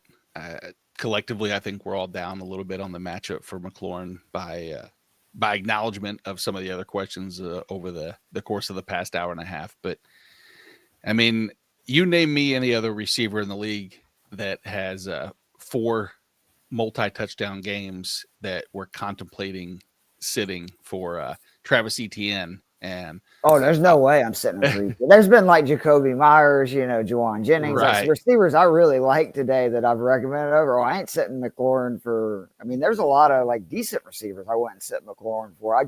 These are guys I think are going to get huge target shares that we've been saying we'd start over them, right? Like that's the difference. Yeah, exactly. All right. Thank you very much, Scott. Caesar, welcome back. McLaurin or Walker at flex? I think I'd lean now Walker again, just because you were talking about, or at least Keith, you were mentioning the possibility of at least 40% of snaps here for Walker returning is still a better. You have more upside here than McLaurin, who does have the difficult cornerback matchup. Nate, what are your thoughts? Then Jonathan. Man, I still think I lean McLaurin. I know the game against Philly is quick to easy look back at. 2 targets, 1 catch, but I mean, just his set target share alone, I have to believe will be enough to I don't want to say like absolutely blow Kenneth Walker out of the water where it's that decisive, but I'm still Terry McLaurin. If Charbonnet wasn't playing, that's a whole different conversation. But I don't know what the workload in Seattle will be enough. I don't feel confident enough that Charbonnet will not still see the majority of the workload. So McLaurin for me. And Jonathan, round us out. Yeah, I'm exactly the same. I do understand the concerns around McLaurin. He's been coming up quite a lot in the questions. The one thing that I would point to with that Eagles game is that was the game where Daniels was hurt. Mm-hmm. And so, obviously he's going against Quinion Mitchell. It's not an easy matchup, but I think we've seen his consistency in fantasy over the last few weeks, the number of touchdowns he's getting, his target share. So I do still feel fairly comfortable in putting him into my lineup. He's in everywhere I've got him. I'm playing him just because of that that consistency that he's shown this year. Alrighty. So consensus here is Terry McLaurin at flex. Thank you very much for the question. Bud Gums Lover. Don't really know where to go with that. Tough one right now. Half PPR, Jerome Ford, Travis Etienne. Not a tough one. I think the consensus here is Jerome Ford just because of the ineptitude of the running game there in Jacksonville. Let's get to the next question here. Chris Bird, would you go Drew Lock or Mac Jones as the second quarterback? I'd go Mac Jones, to be honest with you here. The Man, rushing I'm upside close. for Locke has been significant, 57 yards in both of his last 2 starts. I mean, he hadn't thrown a passing touchdown, and he's scored 16 points the last 2 weeks. To me, again, when it's 2 guys that both, it could, go either way. Give me the guy that's going to definitely be able to have the rushing upside. I like Mac Jones today. I do, but again, it's almost one of those situations where if you're looking for the safe play, I do think it's Drew Lock because of the rushing upside. If you're looking for, the potential like boom play, it's probably Mac Jones. That was the decisive component for me too. Is Drew Lock's legs? He,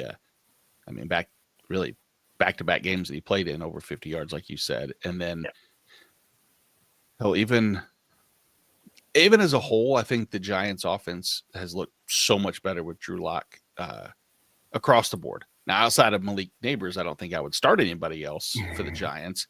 But yes, no, it's not a Wan'Dale Robinson bump, Jorge. Get that out of your brain. No, I didn't say he has to target. You were thinking it. I was thinking it. You're right. I know.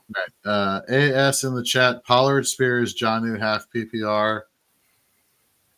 Oh, shit. Pollard, even though Jonnu has been tearing it up and he's basically like the number 2 target in Miami. I mean, it's kind of. There's no way I can sit Jonnu Smith with Jalen Waddle out and the run he's on. I mean, he could get 35% of their targets. Like, seriously.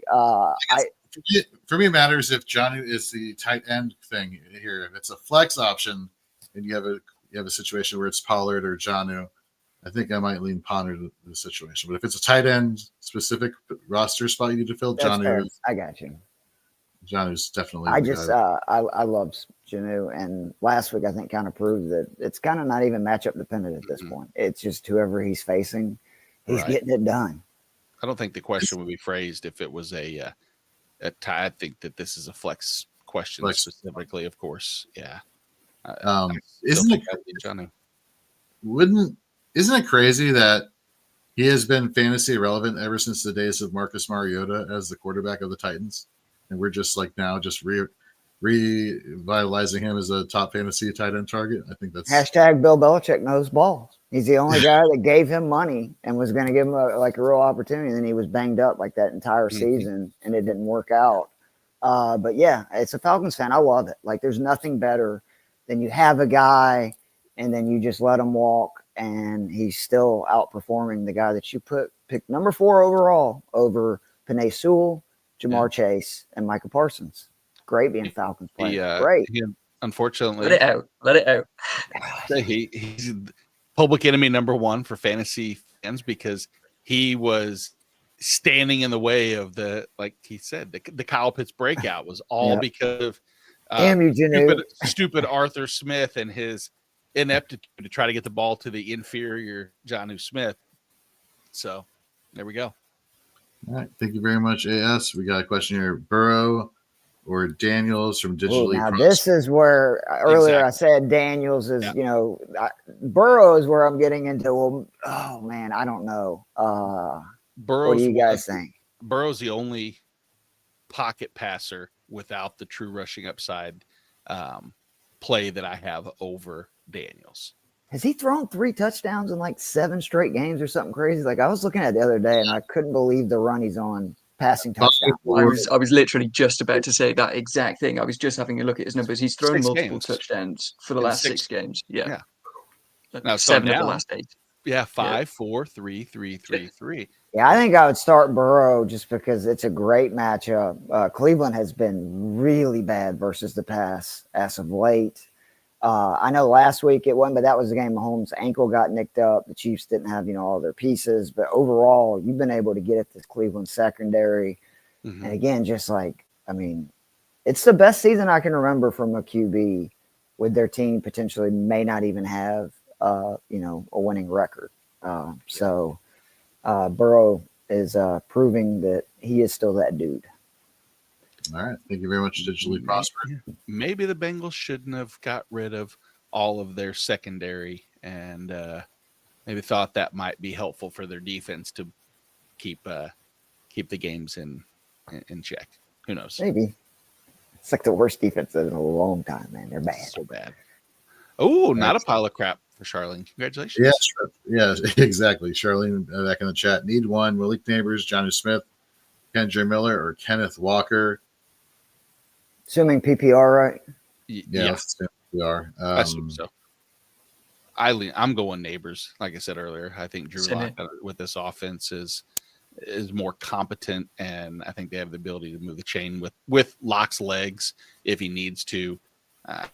Just think overall, Neighbors still the one I would roster.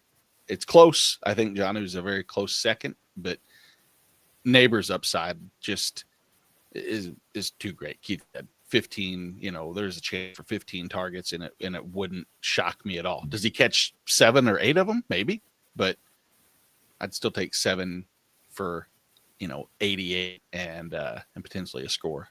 Yeah, I actually got a bounce, boys. I was just gonna say though that I'm the biggest Janu, bandwagon guy there is, but I can't sit him over Neighbors.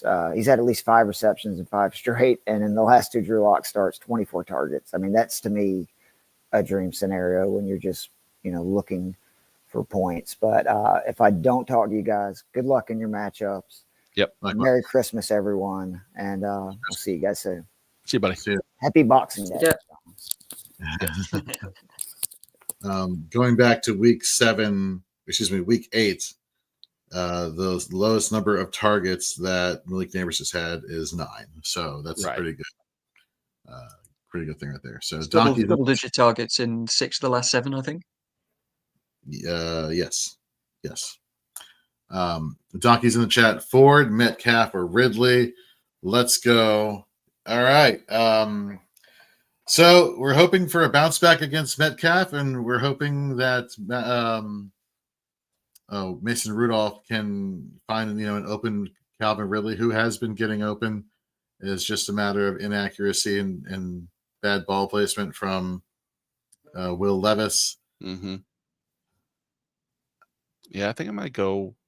I think my order would go Ridley, Ford, then Metcalf. Surprisingly enough, yeah. Okay. What about you, John? I think I'm the same. I think I could be argued into flipping Ford and Metcalf, but I think I just feel more comfortable with Mason Rudolph there, weirdly. I just feel more comfortable with him. He's been getting targets, and it's been much more reliable from him than from Metcalf. You haven't had the blow up games in the last few weeks. It's kind of generally around the sort of 9 to 14 mark, but yeah, I think that's probably the safest option. All right, let's go to George in the chat. Full PPR need 2 between Cup, McLaurin, and Wilson. I'd like Cup and Wilson over McLaurin in this situation. Nate, do you disagree? No. I hate to go with it's gonna have to be a bounce back narrative for Cup, and they're gonna feed him. I don't think that's the case. I think Puka's clearly, Stafford's one, but to expect Cup not to have any, not have any is crazy. But and just in general, I think this matchup should deliver in some points, and so I'll take the point totals, at least the implied point totals in this game. What about you, Sean? Yeah, I mean, like my initial kind of thought after last week was to drop Cup, and then I just had a quick look at his numbers, and it's 15 points in all but the last 2 since week 8. So I think we've got to expect a bounce back. This is really tough. I think probably Wilson as well. I think I'm probably with you there. Rodgers just seems to have turned up over the last kind of, I don't know, what kind of weird ritual he's done in the last like few weeks, but he's on fire at the moment, and so I think and it's probably playing to show the team that he should still be around next year. Um, so yeah, I think they're the two that I'm going for. All right. Here's another question. He also needs a flex between Ford, Jaden Reed, and Patrick Taylor. Also full PPR. Yep. Don't be swayed, Jonathan. You don't want to. No, you want to wish Jaden Reed into existence this week, but I do, but he over his last 1, 2, 3, 4 over his last 5 weeks, he's not hit 40 receiving yards. Like I love Jaden Reed as a player, but there is such target competition there that yes, he's got huge upside with the way that they get him into the rushing game and the way that they can scheme things up for him. But you're not getting that consistency from him. And so you're relying on 1 or 2 really big plays. So for that, if I'm in the fantasy championship semi-final, I think I'm going forward there for all the reasons that we've already spoken about. So as much as I would love to say it's Reed, yes, I don't think so. I also think Green Bay is just going to absolutely decimate New Orleans on the ground. Josh Jacobs should have 25 carries, and I don't know if Jordan Love needs to throw the ball more than 24, 25 times. And if that's the case, then you're hoping on, like you said, either a big play or just the Jaden Reed touchdown, which wouldn't shock me if he has 2 catches for 24 yards and a touchdown, and at the end of the day equals what both Jerome Ford and Patrick Taylor. I need to keep track of which direction I go between Ford and Taylor.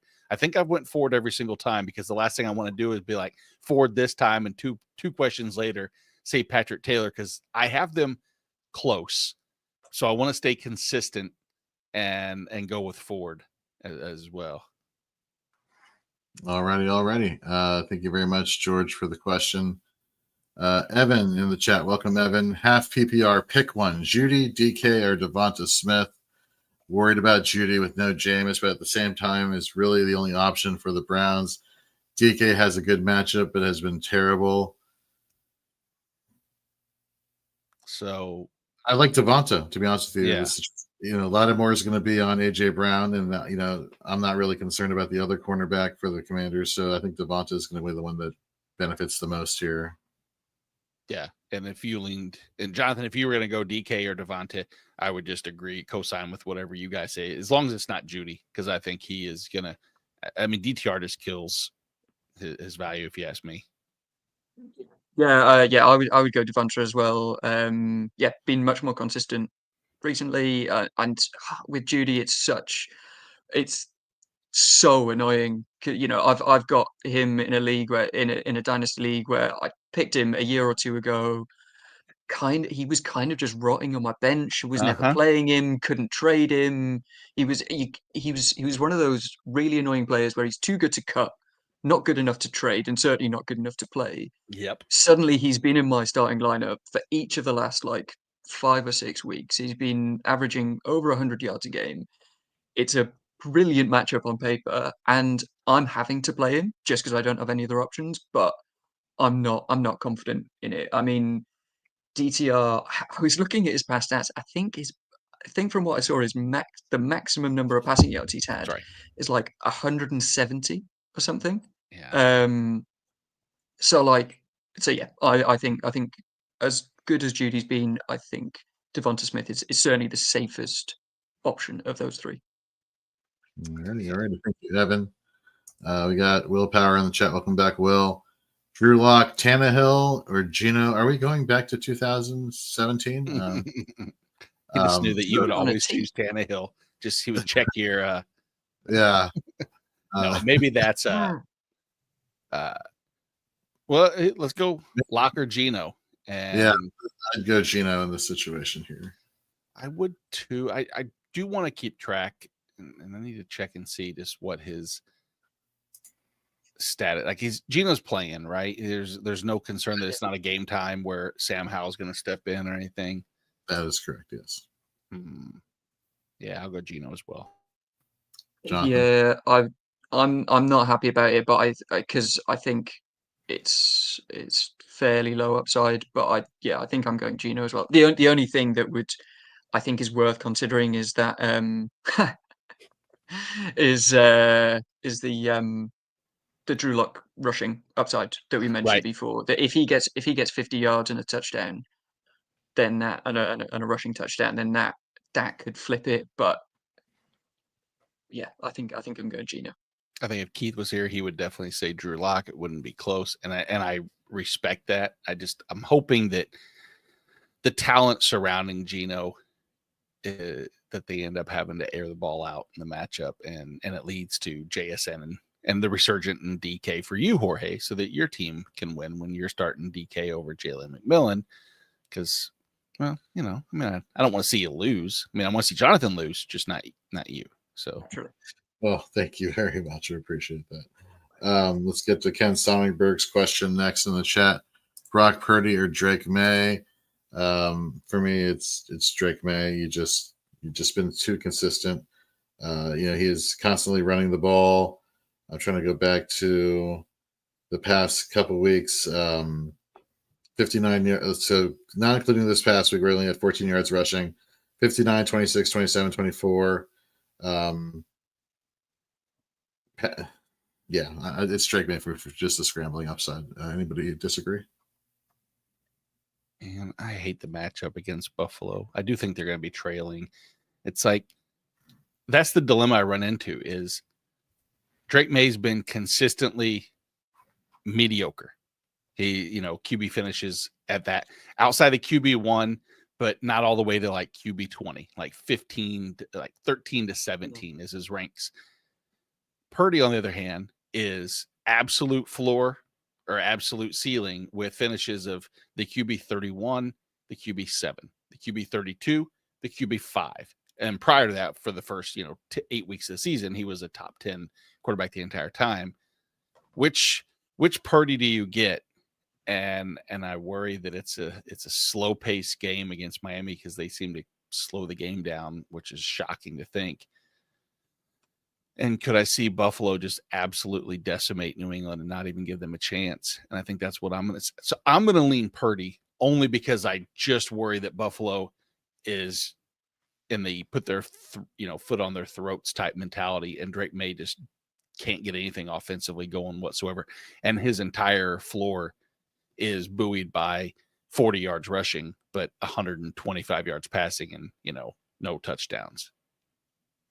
All right, Jonathan, deciding factor, May or Purdy? I think I'm going Purdy as well. I just wanted to look at the over/under for this game because I imagine it's a fair bit higher than for the Niners Dolphins game compared to the Actually, that's Buffalo.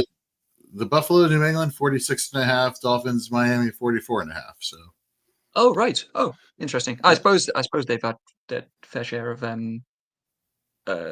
struggles on offense, both of them. I think I'm going. I still think I'm going Purdy as well. I do like May, but I just worry as Nate's just been saying about that potential for a really low score from May. Just if Buffalo get up big and we just kind of see him throwing and not rushing as much. He has finished top. He's looked much better in the last kind of couple of weeks in terms of fantasy performance. But I think I'm still going Purdy.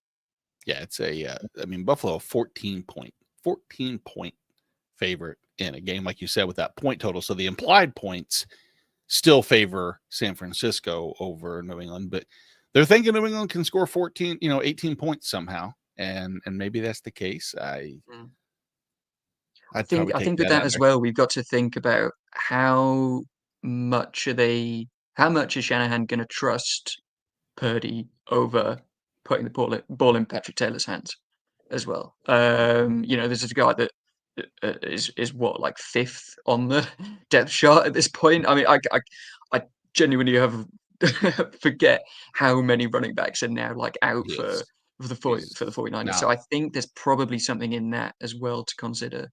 So you're Yeah. going Purdy. All right. Okay. Good luck, kid. That's it. We got Andrew in the chat. Warning, I'm stuck between Thielen and McMillan. I'm rolling with Thielen just because, as you were saying there, Andrew, the target volume is just something you just can't ignore from Carolina and Bryce Young. So I think all of us agree on that one. Yes? Yep. Okay, cool. Charlene, Mac Jones or Mason Rudolph? I like Mac Jones. I just feel like he's been playing really well as of late. And he's locked in on his 2 receivers, and the running game for Jacksonville is non-existent. You guys agree? I do. Yeah. So, all right. What world are we in? Mac Jones for life. Okay. Not really. I really hope some of these like crazy quarterback questions, they are actually in the semi-final, and it's going to be like Mac Jones that leads them to a fantasy championship. That because like if that wins you your home league, like you can quit there. Like it's not getting any better than that. So over here is one of these plaques from Dynasty decks, and I won it in one of my Dynasty leagues last year, and my quarterback was Jarrett Stidham. So if you can win with Jarrett Stidham, you can win with Mac Jones in your fantasy championships. True. All right, what deal spot? Will says Jeffrey Simmons, Odigizua, Zach Seiler, Kalijah Cansey, Kate Nellis. It's Kalijah Cansey for me. He's just been with Tampa Bay. Just I don't think he's had like a down week in terms of pressure rate or whatnot, like at all this season. Just he's a run stopper, even if he's an interior lineman, which all these guys are that you're listing here. It's for me, it's Cansey. Nate, do you have any disagreement there? Nope. All right, cruising. Jerry, tight end to start Henry or Pitts, then B-Rob or Thielen. Let's go backwards. Thielen for me over B-Rob. Unless you guys disagree. Or not unless you guys disagree. Do you guys disagree on this situation here? No, I'll take really Thielen. tough. It is tough, but I'm leaning Thielen. Jonathan, if you have a Brian Robinson argument, I mean, I won't. I'll entertain. I don't have a strong Brian Robinson argument, but you know, he's been seeing targets. I think he's got a better chance of scoring a touchdown as well. But I think Thielen's probably the safer option, just with the target share that he's seeing. So you've pulled me back from the ledge. And then Henry or Pitts. Henry for me. Pitts, no for everybody else. I have to say Henry as well. I'm impressed. This is the first Pitts question that we've seen now since Wednesday. I expected more of the Twitter narratives to be a rookie quarterback's going to lean on his tight end, and it's going to bump the Kyle Pitts hype. And I haven't seen it. So I'm proud of everybody else out there that finally sees that is Kyle Pitts going to be, would he be better in a different offense, or is it Kyle Pitts? Is it just, I mean, has he kind of worn out his welcome? Is it he's just not, they've said that he's not attentive. He doesn't want to finish routes. He doesn't want to do a lot of the things asked out of him. Again, I don't know if those are just conversations that are happening through beat reporters and they're implying those things. I don't know. I think there's something to be said for the past 2 regimes not being able to get him on track. One of which came from Tennessee, where they made the aforementioned Jonnu Smith fantasy viable, and then you have the Rams coaching tree coming over from the Rams.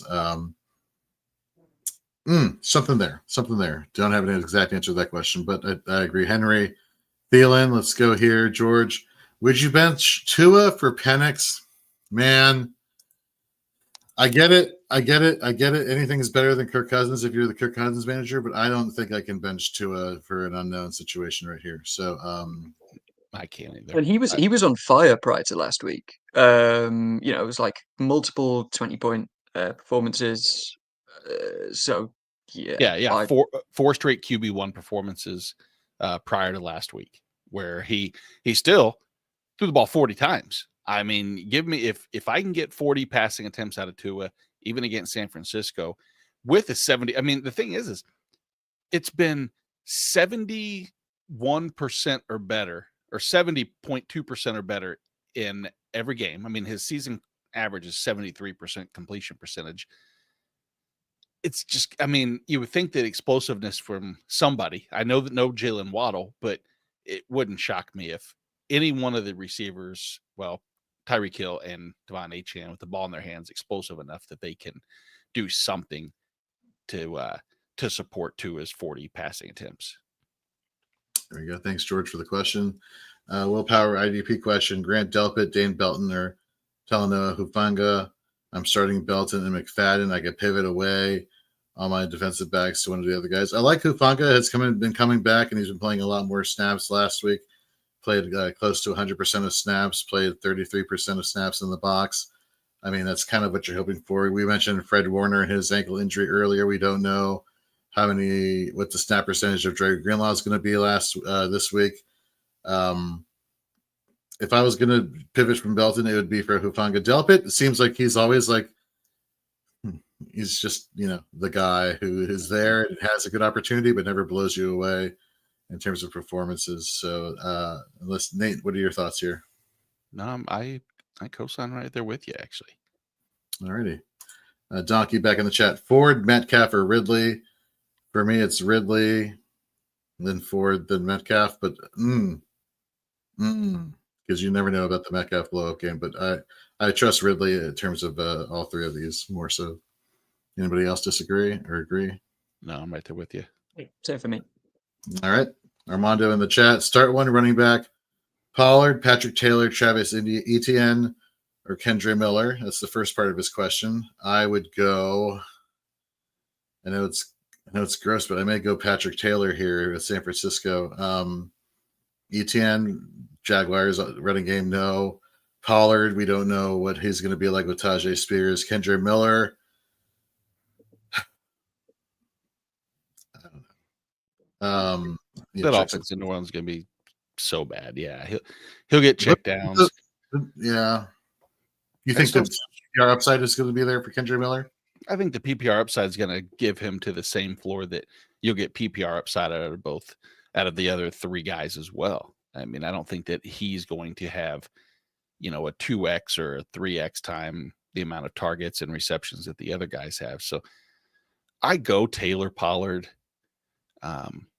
Etienne, Miller in that order. And I know we have our concerns with Jacksonville's offense, but I still think Etienne, talent-wise, is better than Kendre Miller. And I think that offensive upside is better for San Francisco than Tennessee. And hence why I'm going to say Taylor, even though half the people in week one, maybe 80% of the people wouldn't know who Patrick Taylor is, maybe myself included.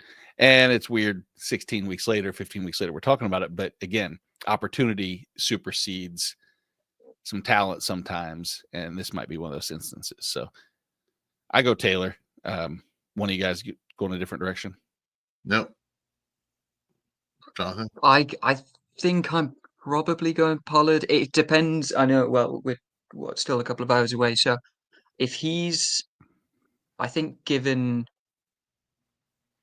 the amount of targets that he's got, so far this year, I'm probably still going Pollard. Just because of how important he's been to that offense so far this year. But it's really tough between them. But yeah, I think Pollard for me. So then who you sitting between those three? McLaurin, Addison, Devonta Smith. Oh, I'm sitting McLaurin. I hate this because I want to sit McLaurin, and we've been bad mouthing him the whole day, and I still am there. I think I'm jumping between him and Addison. That's what I'm looking at. Man, the thing with Addison is that he's had those huge blow-up games. So there's just huge upside with Addison. I mean, I know I know. there's been consistency between all three recently as well, which is and huge boom from Devonta Smith last week. There's obviously been all the talk about the passing game in Philadelphia, and I'm sure that will continue into today. I know. I And think that's I'm what's probably with you with Addison, but it's really tough. Our consensus is sit Jordan Addison here. Charlotte with another doozy. PPR need 2 flex. Kendra Hawk, Marvin Harrison, Mooney, Ford, Tracy. Am I crazy for saying Hawkinson and Ford in this situation here? Ford is the one that immediately jumped out to me. Yeah. As one of them. Yeah, Mooney I can't trust as much. I love Mooney. It sucks because here's some players that have obviously gotten Charlene and many others to this position. Mooney had been so good, but the change to Michael Penix and even coming off of a goose egg last week, which absolutely gutted me. And congratulations to Charlene if she had Mooney in her lineup and still progressed. The man. It's the unknown with Mooney because it could work out brilliantly. My fear with someone like Mooney is if you've got a rookie quarterback and you've got 2 good running backs, and you're in a game where you should have a positive game script. Mm-hmm. I think what they're probably going to do is lean on those 2 guys and look to use, not necessarily look to use Penix's arm maybe as much as we'd maybe hope. Yeah. So that's the worry that I'd have with someone like Mooney. So I think I'm in agreement with Jorge. I think it's going to be, I think we go TJ Hawkinson and Jerome Ford. Alrighty. Thank you very much, Charlie. Excuse me. Trey S in the chat morning. Good morning to you. Full PPR need 2 flex and 1 wide receiver. Kenneth Walker, Tyrone Tracy, Kendra Miller, Jerry Judy, Keon Coleman, or Debo Samuel. Thanks and happy holidays. Man, okay. So start with the receiver question. Ay. So Coleman or Debo, right? Because we're fading Judy because of DTR, right? Or are we not? I mean, I'm fading him by where his traditional ranking would have been with with Jameis. I just I don't think I can put him down that low. I mean, like Debo hasn't scored double-digit PPR points since like week 10 or something. Yeah. Coleman only just back from injury, saw 1 target last week. So there's definitely a chance that he could be more involved today. But I think I think I'm still going Judy. I think I am too. And Jorge, you're right. It's easy to hear what we've been saying and just assume it's a fade. And I can't believe I would ever not pick Debo just because. I mean, but all the same reasons I was thinking that Debo was going to have a bounce back week last week. And the week before. And the week before. I know. But even more so as of late when you don't have Trent Williams. And I thought, what a great design play. You don't have the running back position. Who better to put the ball in their hands than Debo Samuel in short to intermediate in space? Let Debo do something with the ball. And they still didn't do that. And it's not like, and this is not an inept coaching staff where I'm like, oh, that's Matt Nagy doing something stupid, or it's a different offensive, an OC that I have my reservations about. It's something's not there if that didn't make sense. And maybe they schemed. Maybe the defense thought the same thing I did. You know what they said? They went, we're going to make sure to shut out Debo from this game. And I didn't watch enough tape to see individual. I didn't watch enough tape. I didn't watch any tape. So that's not enough, clearly. He's not going back and seeing it. I think Jerry Judy will get 10 targets. And that alone says I'm going to go with Judy just to see if he can do something with the 10 targets. Then what about the 2 flexes? Walker would be one for me. Yep. And I think I would go Tyrone Tracy after that. What about you?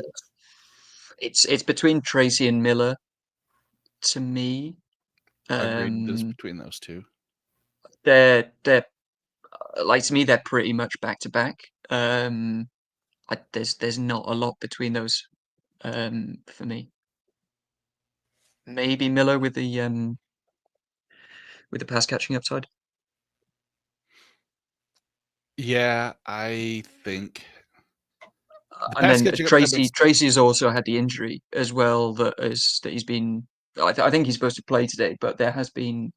I think he has been limited yeah, and most of then this week, so there's possibility of Devin Singletary coming in as well. he's been, and frustratingly for many owners, Singletary's been used more as of late too, and it's been that not sure that there's a lead back in that scenario. So I think that Kendre Miller is the likeliest path to seeing the vast majority of the workload. So I think Walker, Kendre Miller for me, and then Jerry Jeudy at wide receiver. All right. Very good. Very good. Good luck, Trey. Jack in the chat. Happy football Sunday. Happy football Sunday to you. Pick 2, JSN, McLaurin, Tyreek. I can't ignore what JSN has been doing. I trust him as the wide receiver to go here for Seattle. And again, Tyreek. Again, and I hate the fact that, we are using a 1-game sample against Quinyon Mitchell to justify why Terry McLaurin is a kind of a fade compared to the other options that we've been getting. Mm-hmm. But how can you go against Tyreek Hill in this situation? Just when he's, when him and Tua are finally starting to click, I would go JSN and Tyreek Hill. Anybody else disagree or agree? I wanted to say I feel the same way. And then I watched Tyreek go an entire half of football with 1 target last week.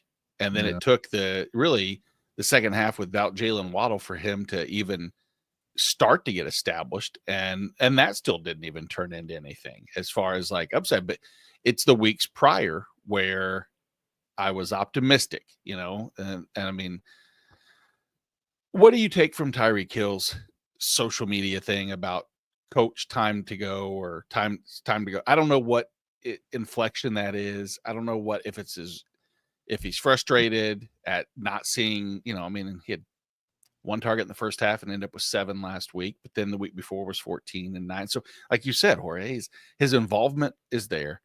I think that maybe it was a squeaky wheel scenario. I'll probably go I would go JSN and Tyreek as well. And I'm hoping for my own personal sake, because I have a lot of Terry McLaurin, that maybe McLaurin just absolutely blows up and we all regret the quote fade of him. But yeah, I'm there. Jonathan? Yeah, it's definitely keeping JSN. He's just been too consistent, seen the target shared, so that's a definite one for me.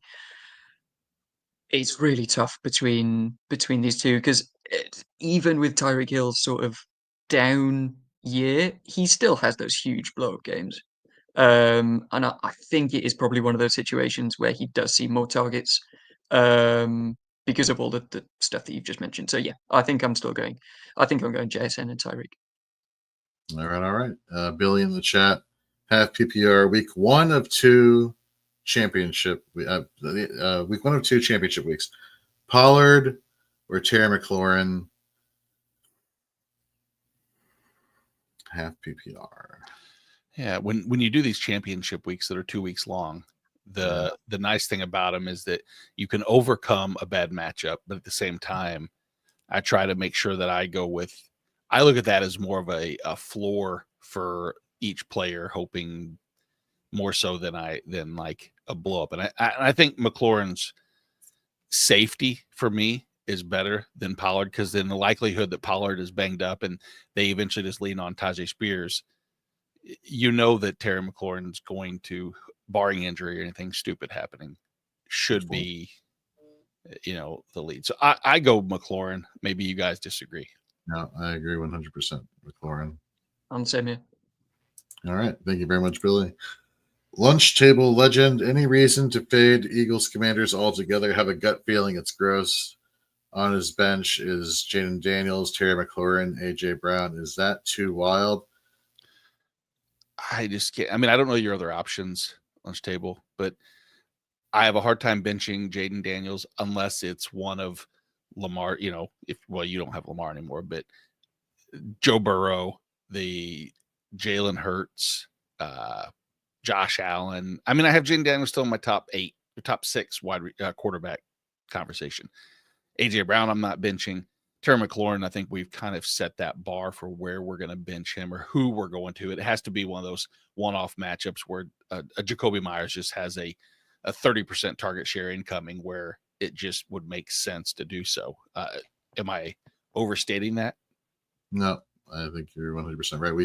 We saw Marshawn Lattimore not get targeted last week, but that was against the Saints wide receivers. Let's see how he holds up against AJ Brown and the connection that he and Jalen Hurts started to reestablish last week. So I'm sitting McLaurin. The other two I can't sit. I agree with you, Nate. Jonathan? Can you name real quick? Can you guys name 2 Saints wide receivers that are going to play tomorrow night? Marco Valdes-Scantling. Nope. MVS. Oh, He's damn. out. Okay. No, I can't really.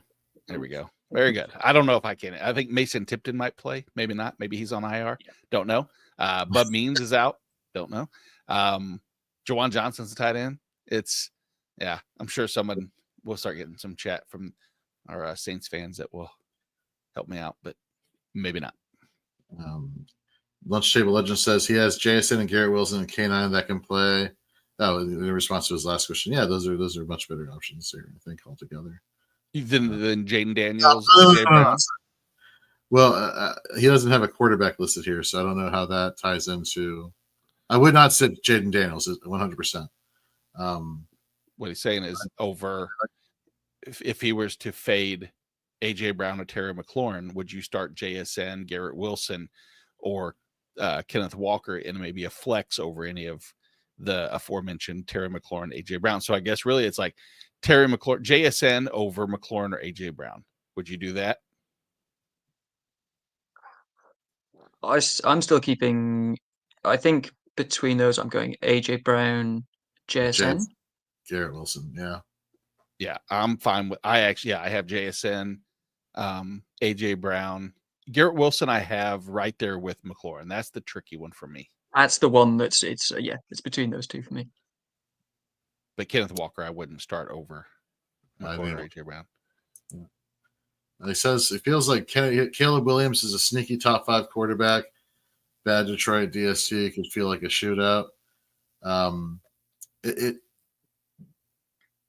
Shootout. I think it's one of those garbage time situations here for Caleb where he'll probably rack up more so than a back and forth shootout between the Lions and the Bears. But does it feel like a shootout potential for you guys, or do you think it's going to be more of like the Blake Bortles effect where it's garbage time stats and that's all you get? But who cares, because you're getting stats regardless. Yeah, I don't think it's going to be. I mean, what's the point total for that game? Probably like 42, somewhere around there. 47. Is it that high? Really? Yeah. Okay. Well, that's good. I know Detroit supports a high over under just by themselves, but playing outside in Chicago with that secondary, could slow them down a little bit. I think they're going to have Chicago, as I said earlier, the conversation of them being absolutely dominated in the first half, not scoring, means Caleb Williams, if he continues that trend, has to be a top 5 quarterback over roughly 2 quarters of football. That's a dangerous game to play, is if you're banking on the majority of his stats coming.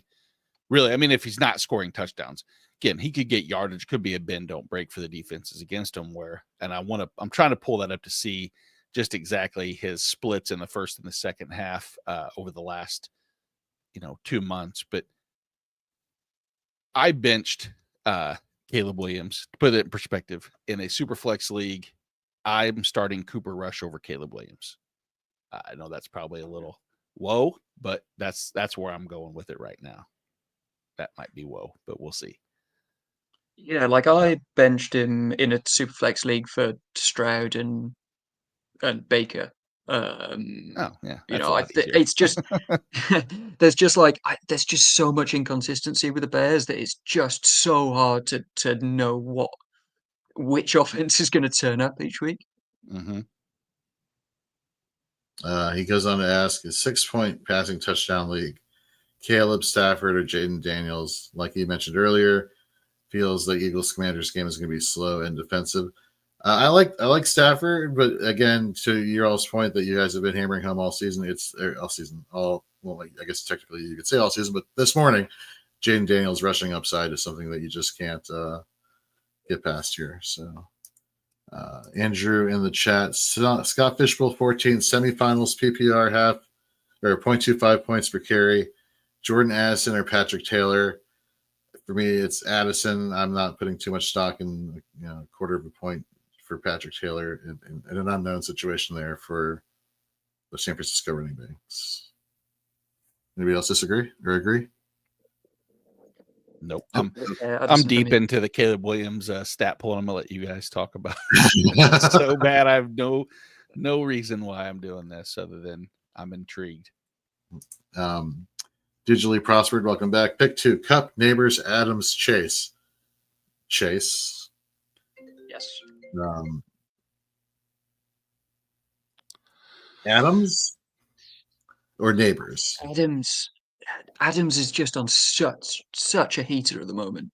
Like that, you see the connection between him and Rodgers that I think it's hard to replicate that upside from anyone else. And I think Neighbors will probably see similar target share and similar target numbers, but Adams just brings that plus a slightly better offense and much more sort of touchdown upside with it.